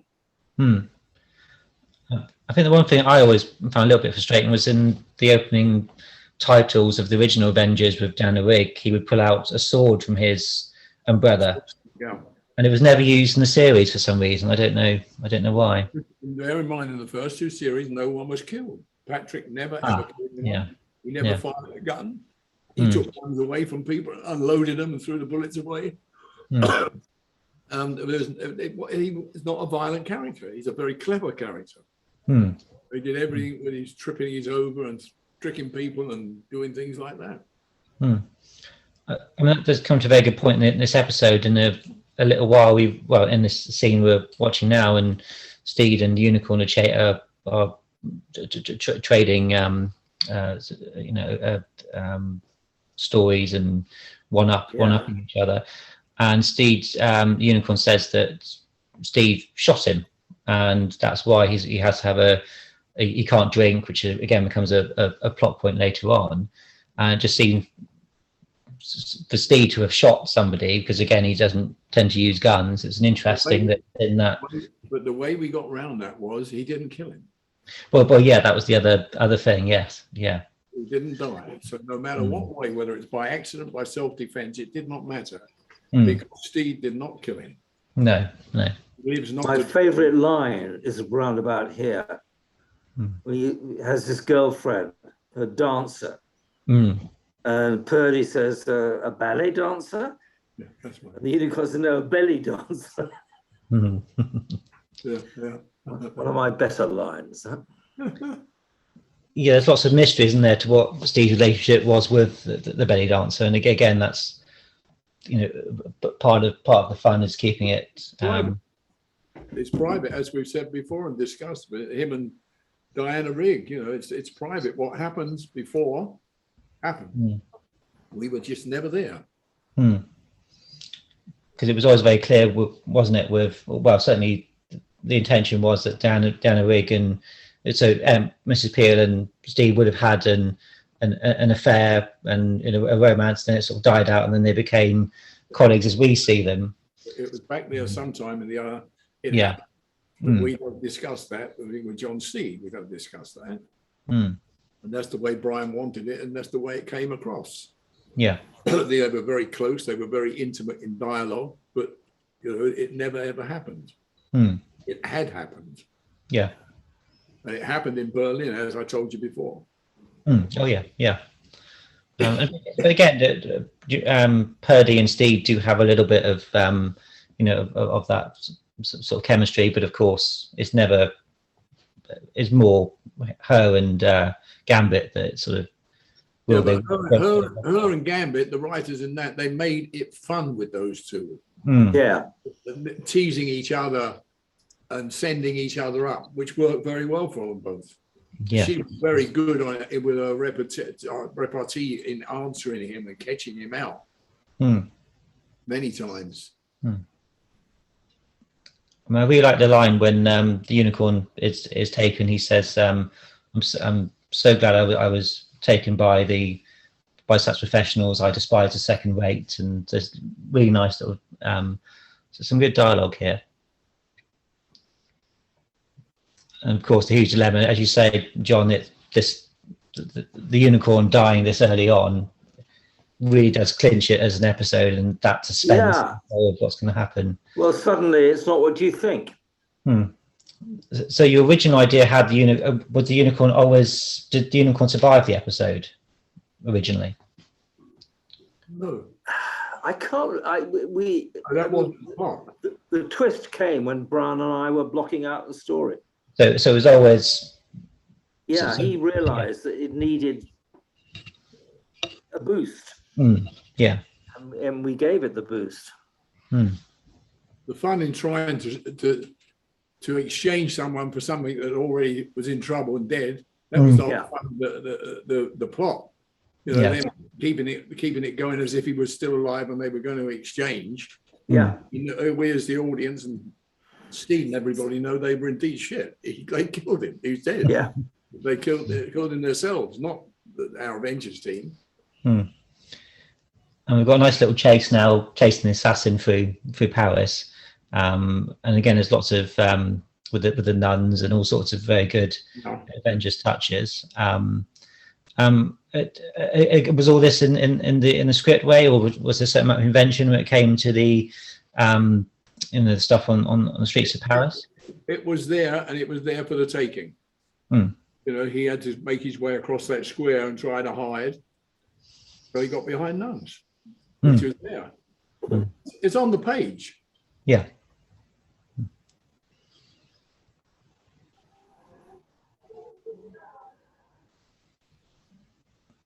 So, John, when you were preparing to write the New Avengers, did you watch the original series? Were you familiar with it before it came out?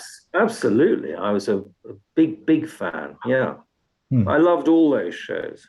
I mean, it's where I started with with the Protectors and all those kind of shows. You know, I loved all that. Half-hour action adventure, difficult to write. Oh yeah, I'm sure we'll come to that in a future event. Yeah, but so you're very familiar with these shows going in. You'd watched the first series of New Avengers probably, and then the Dana Rig. Absolutely, I watched all them. Man in a Suitcase, all those shows. I love those shows. Yeah. There's another thing. We had MGM Studio just up the road where Patrick McGowan was doing Danger Man, and also came over from America and did Man in a Suitcase. We also we had Jason King going, then Department S as well. But I forgot that up the road, you know, although they were making movies mainly, like The Dirty Dozen, but MGM, also you had 2 or 3 TV production companies in there. Yeah. Danger Man and man.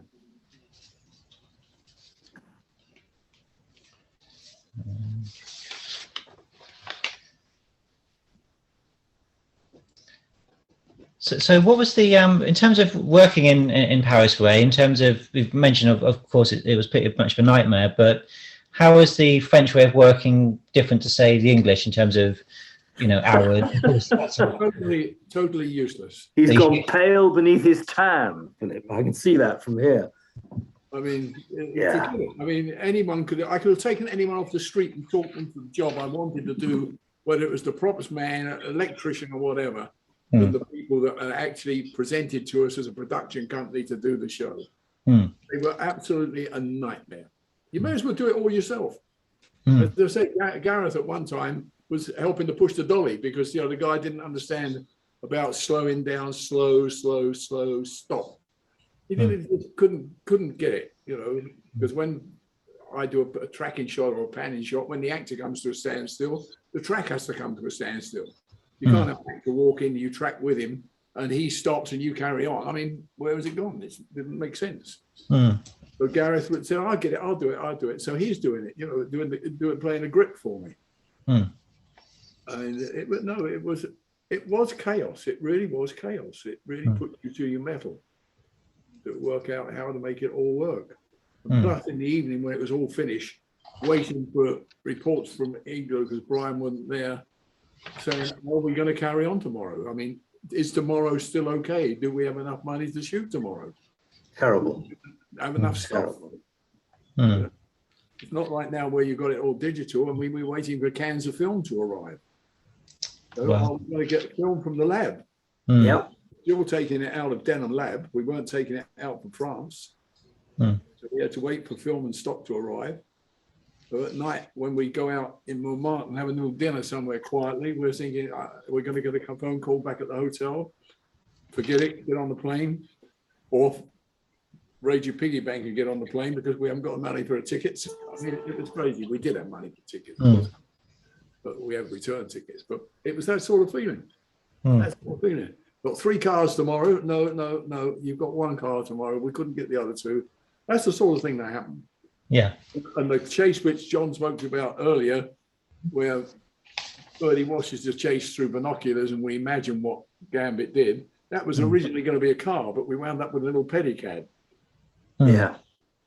For him to take, and he didn't take it anyway. He just went around a couple of corners, and then the first thing you see is the bicycle with the top wheels squashed in half. I forget all of them, but we pulled a lot of silly. Yeah, you games, pulled plenty of little stunts. Yeah. proving that the car just passed and we just missed it. It just went that way. Yeah. Purdy, believe it or not, could see all this over the top of the trees. Unfortunately, we give it away at the end because you see the smoke coming up from behind the tree. So how the hell could she have seen it? Nobody noticed, Ray. It worked. Nobody noticed. It worked. Anybody, people kept coming up to me asking me questions about that. I used to say, "What's wrong with right?"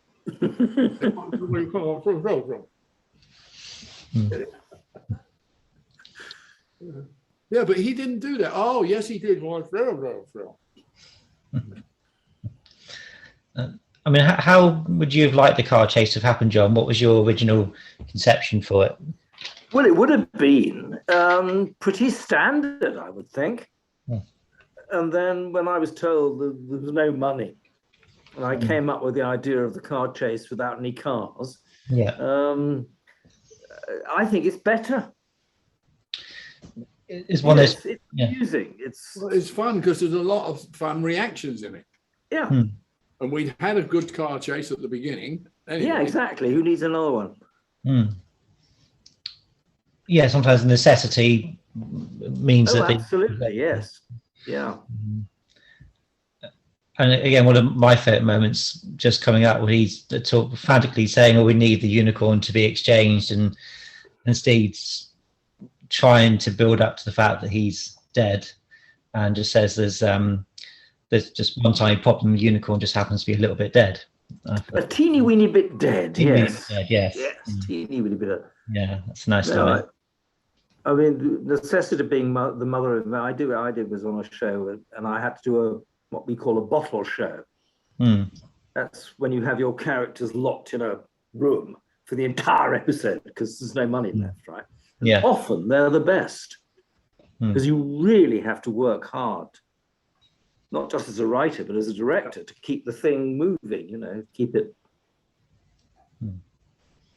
Yeah, we had a bottle show here the other week, didn't we, with Sue Holdness? Oh yeah. Ian's asked about car chases. It entirely depends who you're writing for. Some producers want every last detail written. Others just say, just put car chase, John. I'll handle it. It depends, really. That's what Brian used to do for me when I was doing the stunts.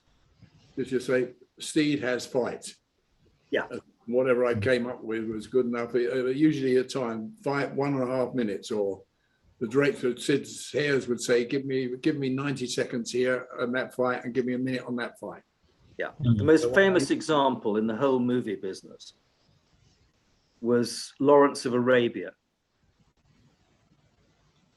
And it was Robert Bolt wrote it. and they're out in Morocco, and he's bashing away at his typewriter in his caravan, the sweat pouring off, the sun grilling him.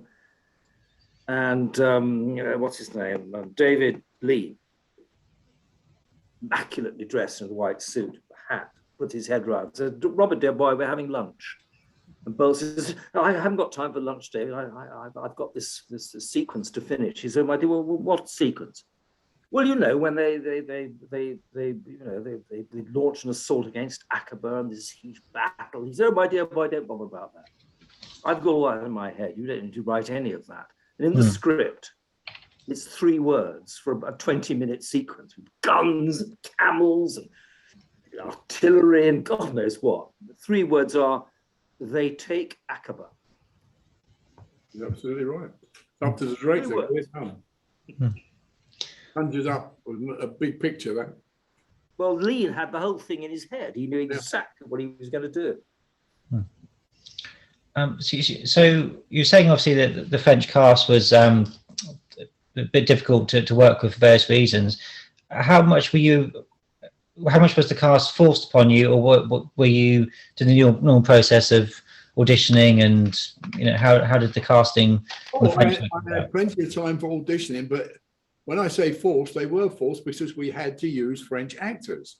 This was deal with the union. We went out there with their money to shoot the show, but we had to obey their rules. The directors had to be French. The 70% of the cast had to be French. And we had to obey that rule. I did casting mainly because I wanted to see that I could understand the people who said they could speak English. And a lot of them came in and said they could speak English. They could not speak English. They had broken English, and they memorized the scripts to a point, or the sides, the sheet which they'd come for the audition with. They memorized that up to a point, but I knew once they got on camera and they started to turn the page and get on the next part of the script, it wasn't going to happen. So I had the problem of finding people that could speak good enough English and sorting out the ones that could speak English who couldn't act. They were not actors. They were terrible actors, and they were speaking enough English for me, but they just couldn't play the part. They just had no idea how to act, no idea at all. So it was quite difficult. It was forced on us, like a crew as well. I mean, we wanted to take the English crew out. We couldn't take them. The unions would not let it happen. Same thing happened in Canada. Unions stopped us. Neil Robertson's got an interesting question. Neil said, do you remember which British actors were brought in to dub the French actors? Was it anybody that you turned to from the past to come in, or were they just kind of, again?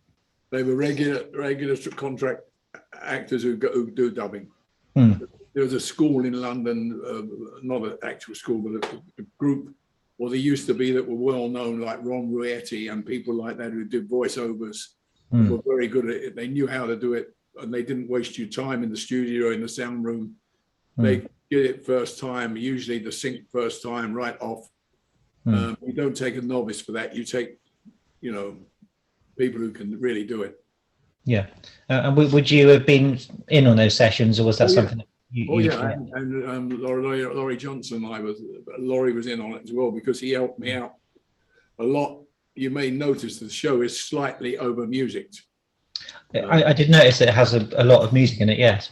It hides, if you're listening, it hides lots of little indiscretions there with the accents and one thing. Because they really were not good at it at all. Yeah. People who do dubbing and voices over, it's a craft of their own. They really know their craft. It's not easy watching those lips on the screen and syncing it up. Yeah. And hoping your editor can bring it backwards and forwards a titch to make it right. Yes, real skill, isn't it, to do that.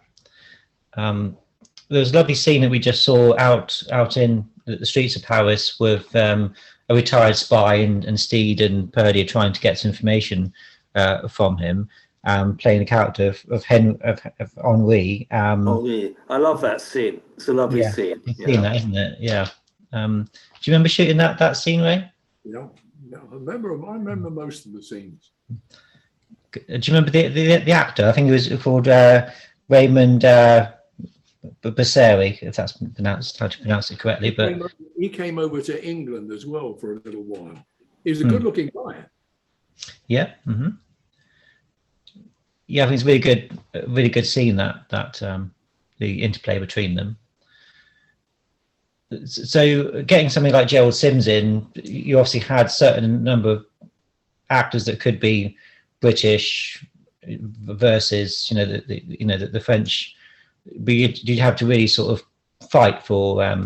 Yeah, I think our casting was 75%. I think 75% had to be French. Yeah. Did you then have to edit it over there and do post, or would you No. to do that? All came back. It was coming back every night, which was driving Albert mad. Yeah. That was coming back every night. All post production was over there. Back in when I say over there, I mean in England. I think this is lovely seeing with the three of them having dinner by candlelight, and again, it's nice little. I mean, how do you, as a writer, John, sort of make, say, mundane scenes interesting, and how do you approach something like that? Give it to them. Give it to the actors. They know the dialogue. They know the setup. And let them sit down and play it. And just put a camera on it. Yeah. As easy as that. Director that I learned long ago, as I've said before to our audience, who's turned around and say, all right, you stand there, you sit there, now you walk over there, you do that. You're an idiot, because as a director, let them have the stage, let them have the floor or the set, and let them show you what they want to do. Yeah. Because in my young career, when I first started, I laid shots out to save time and know that I've got so many close-ups to do and so many over shoulders. And then the actor said, well, I would have done so and so and so and so if I'd have had the chance. I was, oh Christ, that's better than I had. I wish to hell I'd listened to him. And that taught me a lesson for the next 50 years. I always brought my actors into a set and said, there it is, show me what you want to do. Now, of course, at certain times I asked them for adjustments because I wanted to save myself a setup or whatever. But I basically took what they wanted to do with the scene, and it worked because they knew what they were doing. Yeah. I just had to photograph it and make sure the intent was there and the narrative was being told. But the actor's instinct, his instinct is right. As soon as he walked on the set, he knows where he would stand, and he knows the way he'd behave in that room. He knows the way to exit the room. There's a great story. Peter O'Toole was in one of my things, and it was lunch and quite a lot of exposition. And I was talking to the young actors during lunch, and they were saying, I think Peter O'Toole's lost it. He doesn't seem to know what he's doing. I thought, oh, you can be sure he knows exactly what he's doing. And what he was doing was what great actors do. He paused, he got up, he looked out of a window, he strolled around, he did a bit of this, a bit of that, and the whole scene came to life as a result. But the young actors didn't realize, he also knew exactly where the camera was, he knew exactly what light was good, and the scene was brilliant. And it was a nothing scene. Yeah. But if it had been a bad scene, it would have killed the bloody movie. It wasn't. It was a really good scene because he knew exactly what he was doing. Yeah. If you're playing and you've got good actors and you respect your actors, they're going to take you through, and all you have to do is direct it and make sure the narrative is being told. I think one of the very memorable villains in this episode is Grimmer, who's played by Henri Kazanaki, I want to say. Do you remember who's, of course, distinction of being mute and also illiterate? Yes. That's very good. That's very kind of old Avengers-y. It's very Avengers, that, isn't it? Yeah. Do you remember the actor at all, Ray? Not very clearly. Not very clearly at this stage. He looks terrifying. That was the point. I suppose it's quite nice from your point of view, Ray, because you didn't have to no dialogue required or anything. It was perfect from my point of view. I didn't have to write him any lines. Yeah. Here we go. Here's the car chase with no cars. And again, it's nice and inspired that Gambit's in the most impractical of car chasing vehicles. Yes. You know, It's a fun sequence. It is a good sequence. This.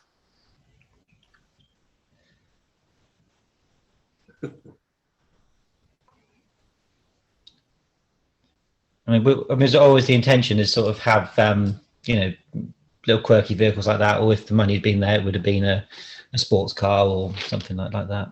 Yeah, but I think it worked as it did. I mean, the only thing I wish I could have found a location to take Joe where you could really see the streets below and the alleyways.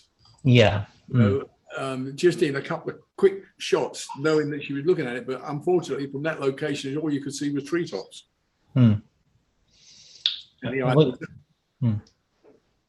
were you saying, Ray, that a lot of these shots were just sort of, yeah, some of them had permission, some of them didn't? Was it a mixture of sort of on the fly, this scene? Most of it was on the fly. Most of it was on the fly. I was determined to make sure that the audience knew we were actually in Paris. That's why you so many shots of the Eiffel Tower in the background. Because, so many directors used to go away to shoot stuff, and you could have shot it anywhere. Yeah. I mean, why do you think the French were so uncooperative in terms of permits? And because the Avengers had been, no one was paying money. No one was paying any money. Yeah. If you want the police to work with you with permits, you've got to pay for off-duty policemen to be on call so that they can look after you with their motorcycles and one thing another. Being that, there was no money being put around to do anything. A cafe owner who wanted, he didn't need publicity for the outside of his cafe. He wants paying for the loss of trade. Yeah. While they're shooting, we got lights there, extras there. They're not spending money on coffee and croissant. But he wasn't paying the money. They didn't buy him out. They should have brought them out. Yeah. He could have done so many things. I did an outsourcing. I barely got them sitting at a table because the rest of the cafe was actually working because we couldn't buy it. Yeah. When you were over there, Ray, was there a lot of attention that the new Avengers was in Paris? Was it, or was it fairly uneventful in terms of? No one knew we were there. No. No one knew we were there. Not they knew that we were there as a film unit, but not getting mobbed out and problems, you know, like you have with other shows.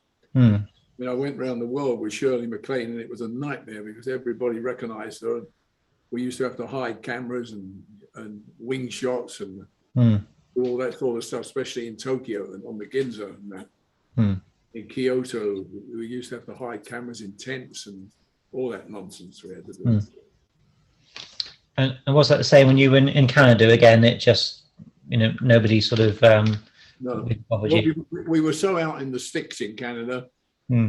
A Canada show, we could have shot it anywhere. I could have shot it in Brixton, Southall, Slough, anywhere, because the locations are nothing except the one where we shot on the big tower.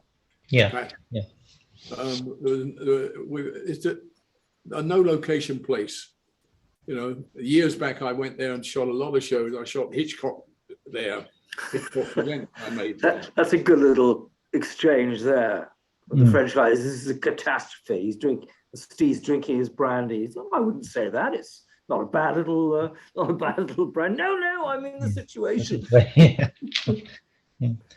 Yeah, Steve always remains very cool, doesn't he, in this episode? Yeah.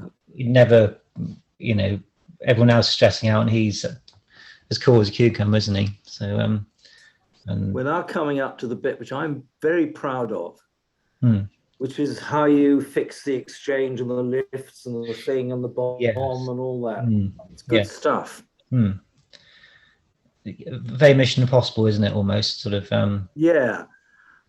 And Patrick is immaculate as usual. Absolutely immaculate. Yes. Yeah.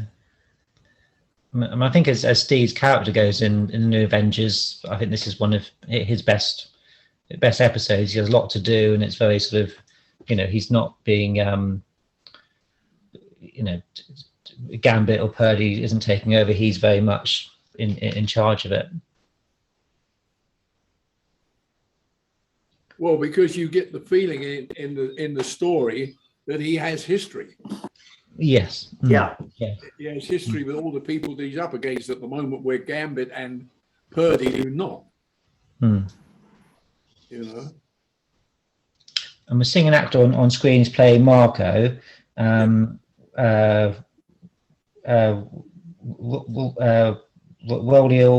Del Fonzi.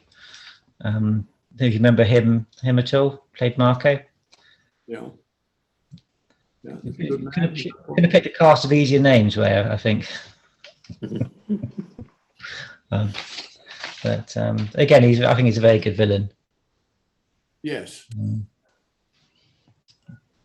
But I think all the dubbing and everything, I think you know, I've seen this a couple of times in preparation for tonight, and I've not really noticed, you know, any issues, because I think you're carried away with the story and the action and. Oh no, it's very good. But as I say, you'll notice, as opposed, I mean, as brilliant as Laurie Johnson is, it is virtually over music. We got a lot of music in this show.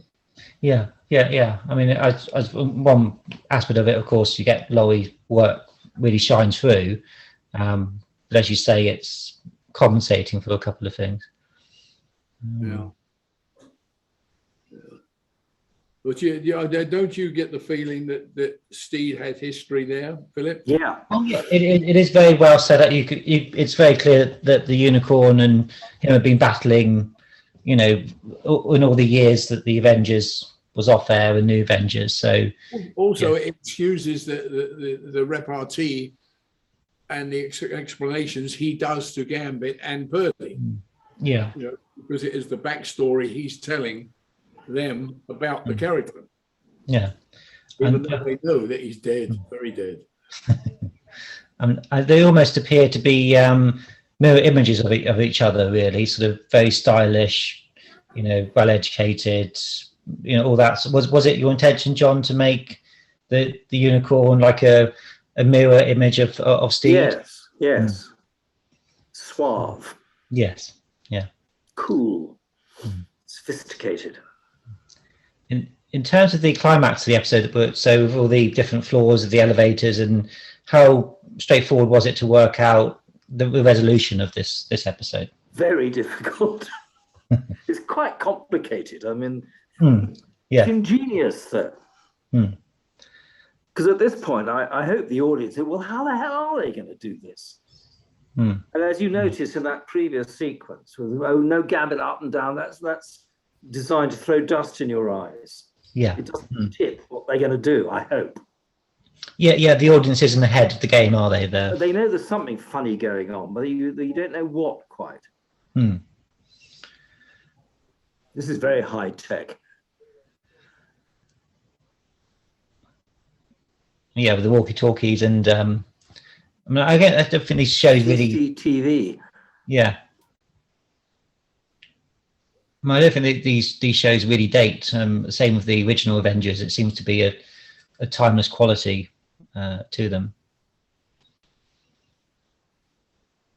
So when you're writing a script, John, how do you sort of always want to know roughly the beginning, the middle, and the end, or do you so you don't write yourself into a corner? How do you structure, and how do you sort of come up with an idea and think, well, I need to know? Do you know the end, the beginning? Well, working with Brian, you'd work the structure out with Brian, and then you fill in all the bits.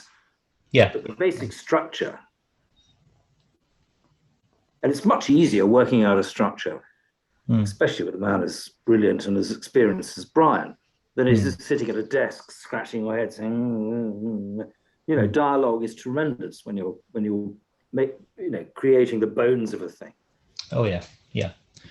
And how do you spark off each other? And you know, you say, well, what about if now that wouldn't work because no, it wouldn't. So what, etc. Yeah.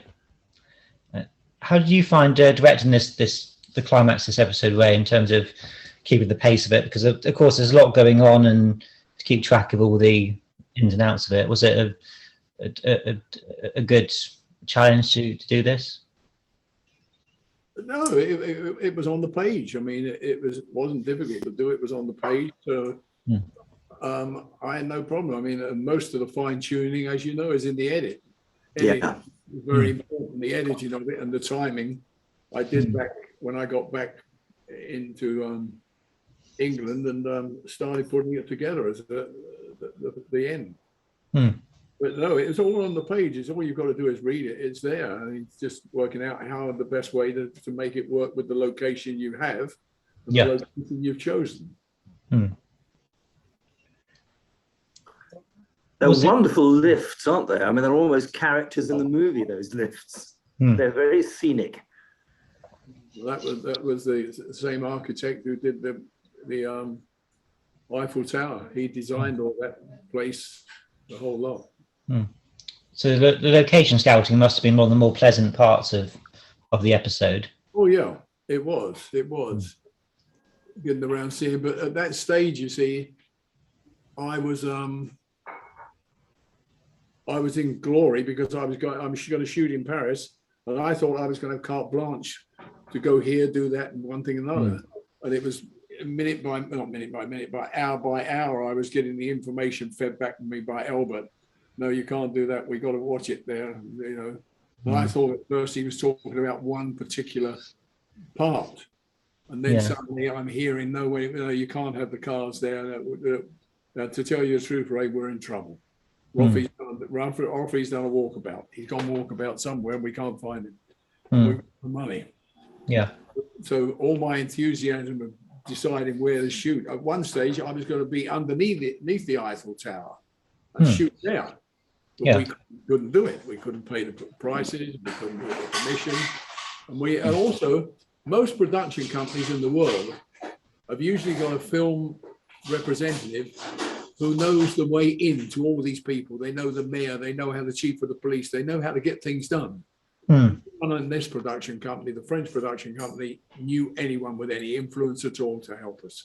Oh, that's a shame. You'll get other people with the chief of police say, you want to stop the traffic? Okay, I'll stop it. I'll give you 8 minutes. I'll stop it. Yeah. You sneak it and you do the shot. There, we had no one at all knew anybody to help us. And I think the whole sequence with this film to them and everything is fantastic. Classic ending there. Yeah, with maybe laugh out loud when I saw this yesterday. Just sort of, he accidentally sets the bomb off by reassuring touch on the arm. Yeah, very Avengers-y that. Yeah.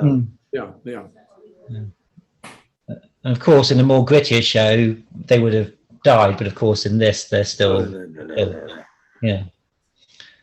See, it's all there. If you follow the script, it's all there because the writer has put it down there for you. If you've got problems with a script, you sort that out before you start shooting.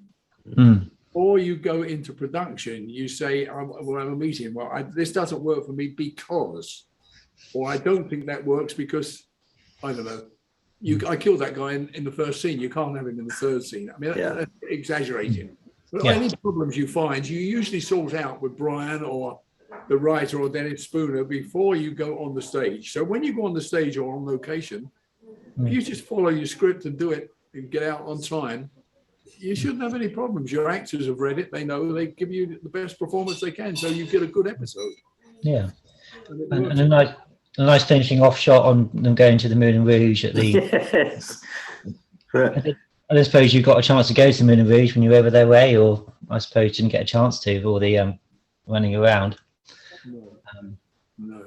We had some nice dinners there. There were some very nice dinners. Yeah, I went to the Moulin Rouge a few years ago, and Stephen King was in the audience, just sitting a couple of tables from me. And like any sort of Hollywood sort of almost diva sort of situation, he arrived about an hour late and ushered to his table with some friends and stuff. So that was kind of fun. So having watched the episode again, do you think it holds up as well as you remembered? 100%. Yes, it holds up. It holds up definitely amongst the French ones for a start. I think it's the strongest, isn't it, of the three? K for Kill. I mean, wow, that was a big mess up. But no, it stands up amongst all the episodes, I think. And it's a great title, Lion and the Unicorn. The premise is there. and it keeps you guessing right from the moment that bullet goes through that mirror. Mm. Yep. They've got nothing. They don't. How are they going to dig themselves out of this hole? Yeah. The rest of the show to go. You got another 45 minutes, and they've blown it. They've killed the guy. Mm. I mean, they didn't. Their own people killed him. But so that's the good thing. That's why I think it holds up as a good teaser story, because the audience is with you all the way along, saying to themselves, "How are they going to do it?" I mean, it's over. He's dead. Mm. Yeah. And do you agree, John, that it holds up very, very well? I loved it. Yeah, I was amazed at how strong it still is. Because it's not dated, this show. No. Because would you have watched the episode when it first aired, John, or wouldn't have been too worried about it? Oh, I watched it. Yes, of course I did. Watched the whole thing. Yeah, absolutely. Yeah. Do you recall anything that didn't make it into the episode? Maybe because of a change of location or anything that should have been something else, or so long ago. I mean, we used practically everything I shot. Yeah, I think it was all there. Yeah. We used practically everything I shot. And we didn't have to go back and do any retakes. Right? Well, we couldn't go back and do any retakes or any close-ups in back at the studio. No. We used practically every piece of film we had there. Yeah. Every piece. Do you have any recollection, Ray, of because I think there was going to be a fourth episode shot in France. Do you have any idea of how far that got, or was it never? It didn't get anywhere. Didn't get anywhere. No, there was no money. No money. It was really when we got back to England after about 6 days that we found out we got Canadian money. I mean, as far as we're concerned, when we left France, when we left Paris, we were dead. We were dead in the water. That was it. Yeah. End of the New Avengers. But then Canada came through. But I think it may have been good to go out on that ending, in actual fact. Well, as obviously the last episode of Avengers that you directed, I think it's quite a good one to go out on. I mean, would you agree with that, Ray, that it was a nice one to finish your time in the event?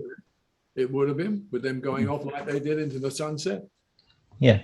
I don't think there's any problem in that at all. No, I think it's a really, really good one. I'm just having a look at any questions that come through as we wrap everything up. There was a question but we were talking obviously about the Jerry Anson, and somebody asked about how important do you think Sylvia Anderson's contribution to the series that she did with Jerry was, because of course she tends to be a bit sidelined. Was she more important than? Not a subject we want to go into. I want to go into that. No. Sylvia Anderson thought she was Lady Penelope. Yeah. You remember Lady Penelope? I do, yes. Well, Sylvia thought she was her. She was a fierce lady. But listen, they got the show off the ground. Went for quite a long time, and it had a good audience. And it still has a good audience. 1999, plus their puppet shows. Yeah. So they had a good innings with that. It's just a shame that Jerry went downhill, and he died so young. Yeah, that's right. Anything else we had to come across? I mean, John, this one's come from Simon. So, John, as a writer today, there's lots of pitches and treatments and drafts and quite a long process. Was it simpler back in say the 70s in terms of getting something from script to screen, or was it? Yes, it was a bit simpler. Yeah.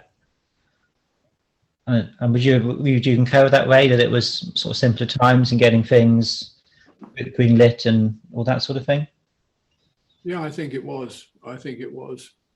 I'm very lucky because I'm at the end. I was always at the end product, so everybody had done all the work, getting it away, writing it and selling it. And then I was brought in to direct.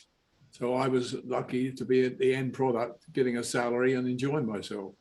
I never had to go through as much as John did, for instance, because writers have a bad time sometimes. They write a whole script and it's turned down. Yep. Yeah. And it stands on the shelf or goes in the bottom drawer. Yep, I've got plenty of those. Well, it happens. I mean, my luck in a way was that the first, it wasn't the first script I'd written a couple before, spec stuff. But writing a script when you know that actors are going to be acting it and a director is going to be directing it and a whole crew is going to be crewing it in 4 weeks really concentrates the mind. Yes. Yeah. You've got to get it right. It's got to work because nobody's got time to faff around with endless bloody rewrites. Especially, and that was a wonder. It was, I call it my university. I mean, it was, you know, you really have to knuckle down. If you work with really talented, experienced people, I mean, you have the antenna to pick up the good advice, but you get the advice. You learn how to do it while doing it. Yeah.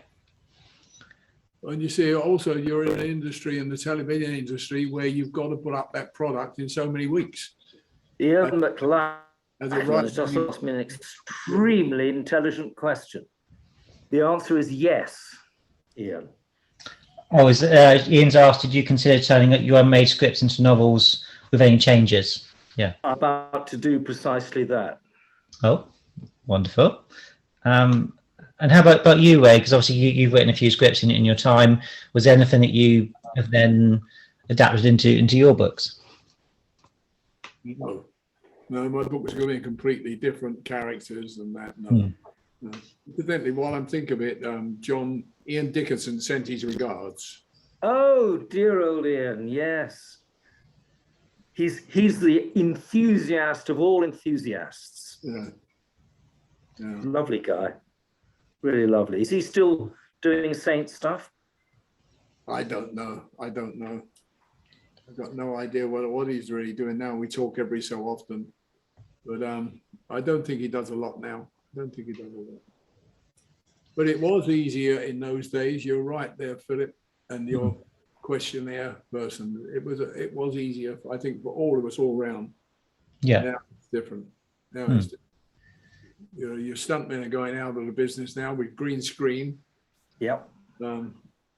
It's much easier to do all the stunts you want in the world with green screen. Yeah.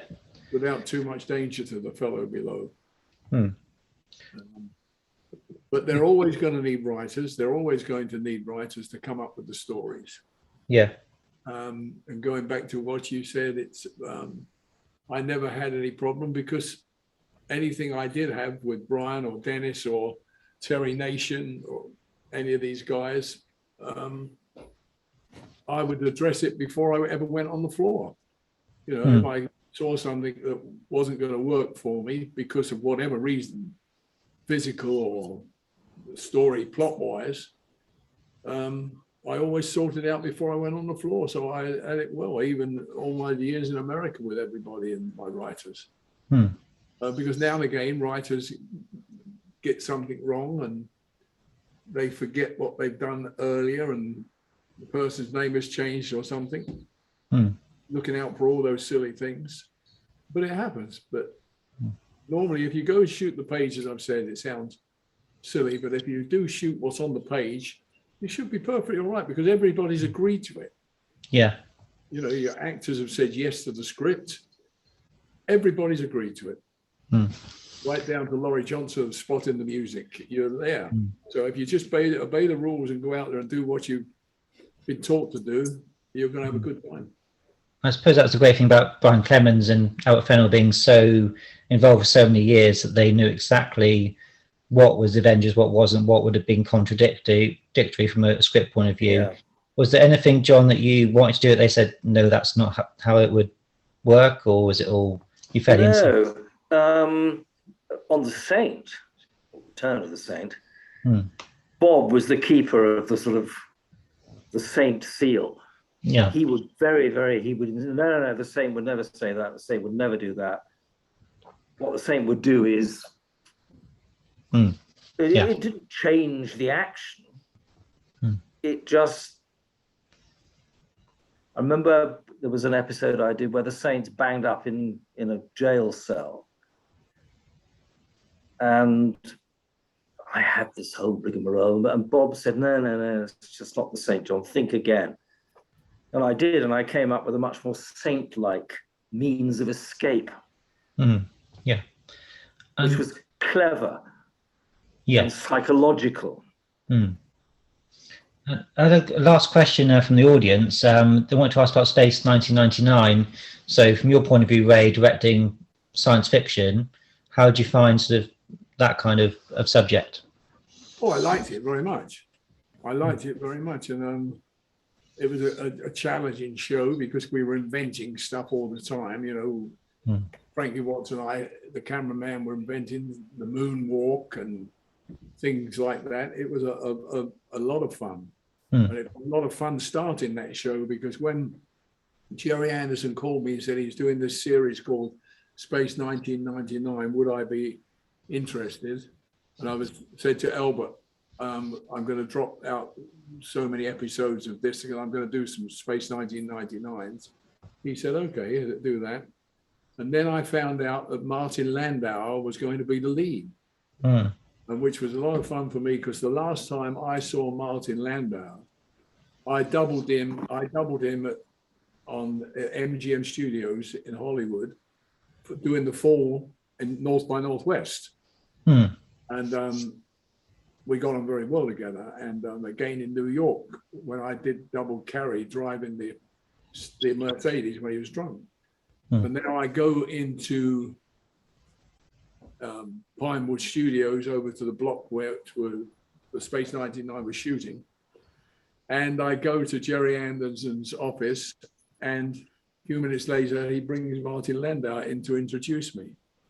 And Martin looked at me, he said, Ray? I said, yes. He said, oh, what are you doing here? And Jerry Anderson said, he's your director. And Martin said, what? He was my stunt double. And it was a lot of fun, And how about you, John, writing for science fiction? Oh, well, Kevin Connor directed my episode. And I had a hall of mirrors in it. And years later, I did lots of other things with Kevin. We were having dinner in LA. And he said, John, I still haven't forgiven you. I said, what? For what? He said, that fucking hall of mirrors. He said, you had no idea what the task you were setting me. How the hell do you shoot it without seeing cameras and lights? And it was fiendishly complicated, apparently. But it was critical to the plot, you see. Yeah. Have you come across things like that, Ray, when you're looking at a script and think, oh my God, how do I sort of do that? Oh yeah, especially when it's action. I mean, you're working around like shows like Airwolf and that, when you've got so much action, and you're working with very dangerous things like helicopters and all that. You've got to work out ways to shoot it so it's safe and no one's going to get hurt. Oh yeah, a lot of times, Magnum even, some of the action we did in Magnum and Hawaii 5-0, you've got to make sure that you found a way to shoot it, because when you see it in the script, it's lovely, and the producers say, how are you going to do this? Because then I have to make sure I've got the right equipment to do it and the right people to do it, the right stunt people. It's quite a challenge to do a lot of things, especially action. Yeah. To keep it safe. And the last question I have got for John is, so how does this episode of the New Avengers sit in your career in terms of how important it is to you? How fondly do you look at it? Well, the money was bloody handy, I seem to remember. Well, I was, for me, it was a bit of a dream come true. Having watched all those Avengers for years, to actually be involved as a writer on it was wonderful. Wonderful. Bear in mind, it was one of the top shows to be involved in. Yeah, it was. We were shown in 120 countries. We were networked in 120 countries. We were the first American show, English show, to be prime timed in America. Yeah. So it was a prestigious show to be able to work on, the Avengers. Yeah, No, it looked great on the CV. So it's always been the Saint and the New Avengers and things like that you tend to get recognised for John. So. Well, actually, I did a thing called Return to Treasure Island for Disney Channel when it first started. Launched the channel, the huge sort of Long John Silver and Jim Hawkins, a great sort of Caribbean pirate saga. And that, my battery is running low. And it was that got me by some mysterious alchemy, which I've never understood. There used to be a list of approved writers in Hollywood. Yeah. And if you were on that, you were made. If you weren't on it, it was a problem. Right. Well, I think you might wrap it up before your battery dies, John. So yes, my battery is about to expire. Okay. Thank you all very much. This has been a delightful couple of hours. Good. Very nice to meet you at last, Ray, even if only by electronic means. No, nice to meet you, John. And thank you for all your work over the years. I appreciate it. And you, Philip, as well. Thank you again for a good thing, and all our people that watch us and enjoy our show. Yes. Thank you, audience. Yes. Thanks for watching. Appreciate it. Yeah, I just want to thank everybody for watching along, and to Ray and John for being such wonderful company and sharing so many wonderful memories. I think we've all had a wonderful evening. Ian's my new best friend. He remembers Return to Treasure Island. We might mention that in another event, perhaps, John. Yeah. Really good. So thank you for joining us all. Enjoy the rest of your weekend, and take care, guys. Right, bye, everybody. Bye, Ray. Take care.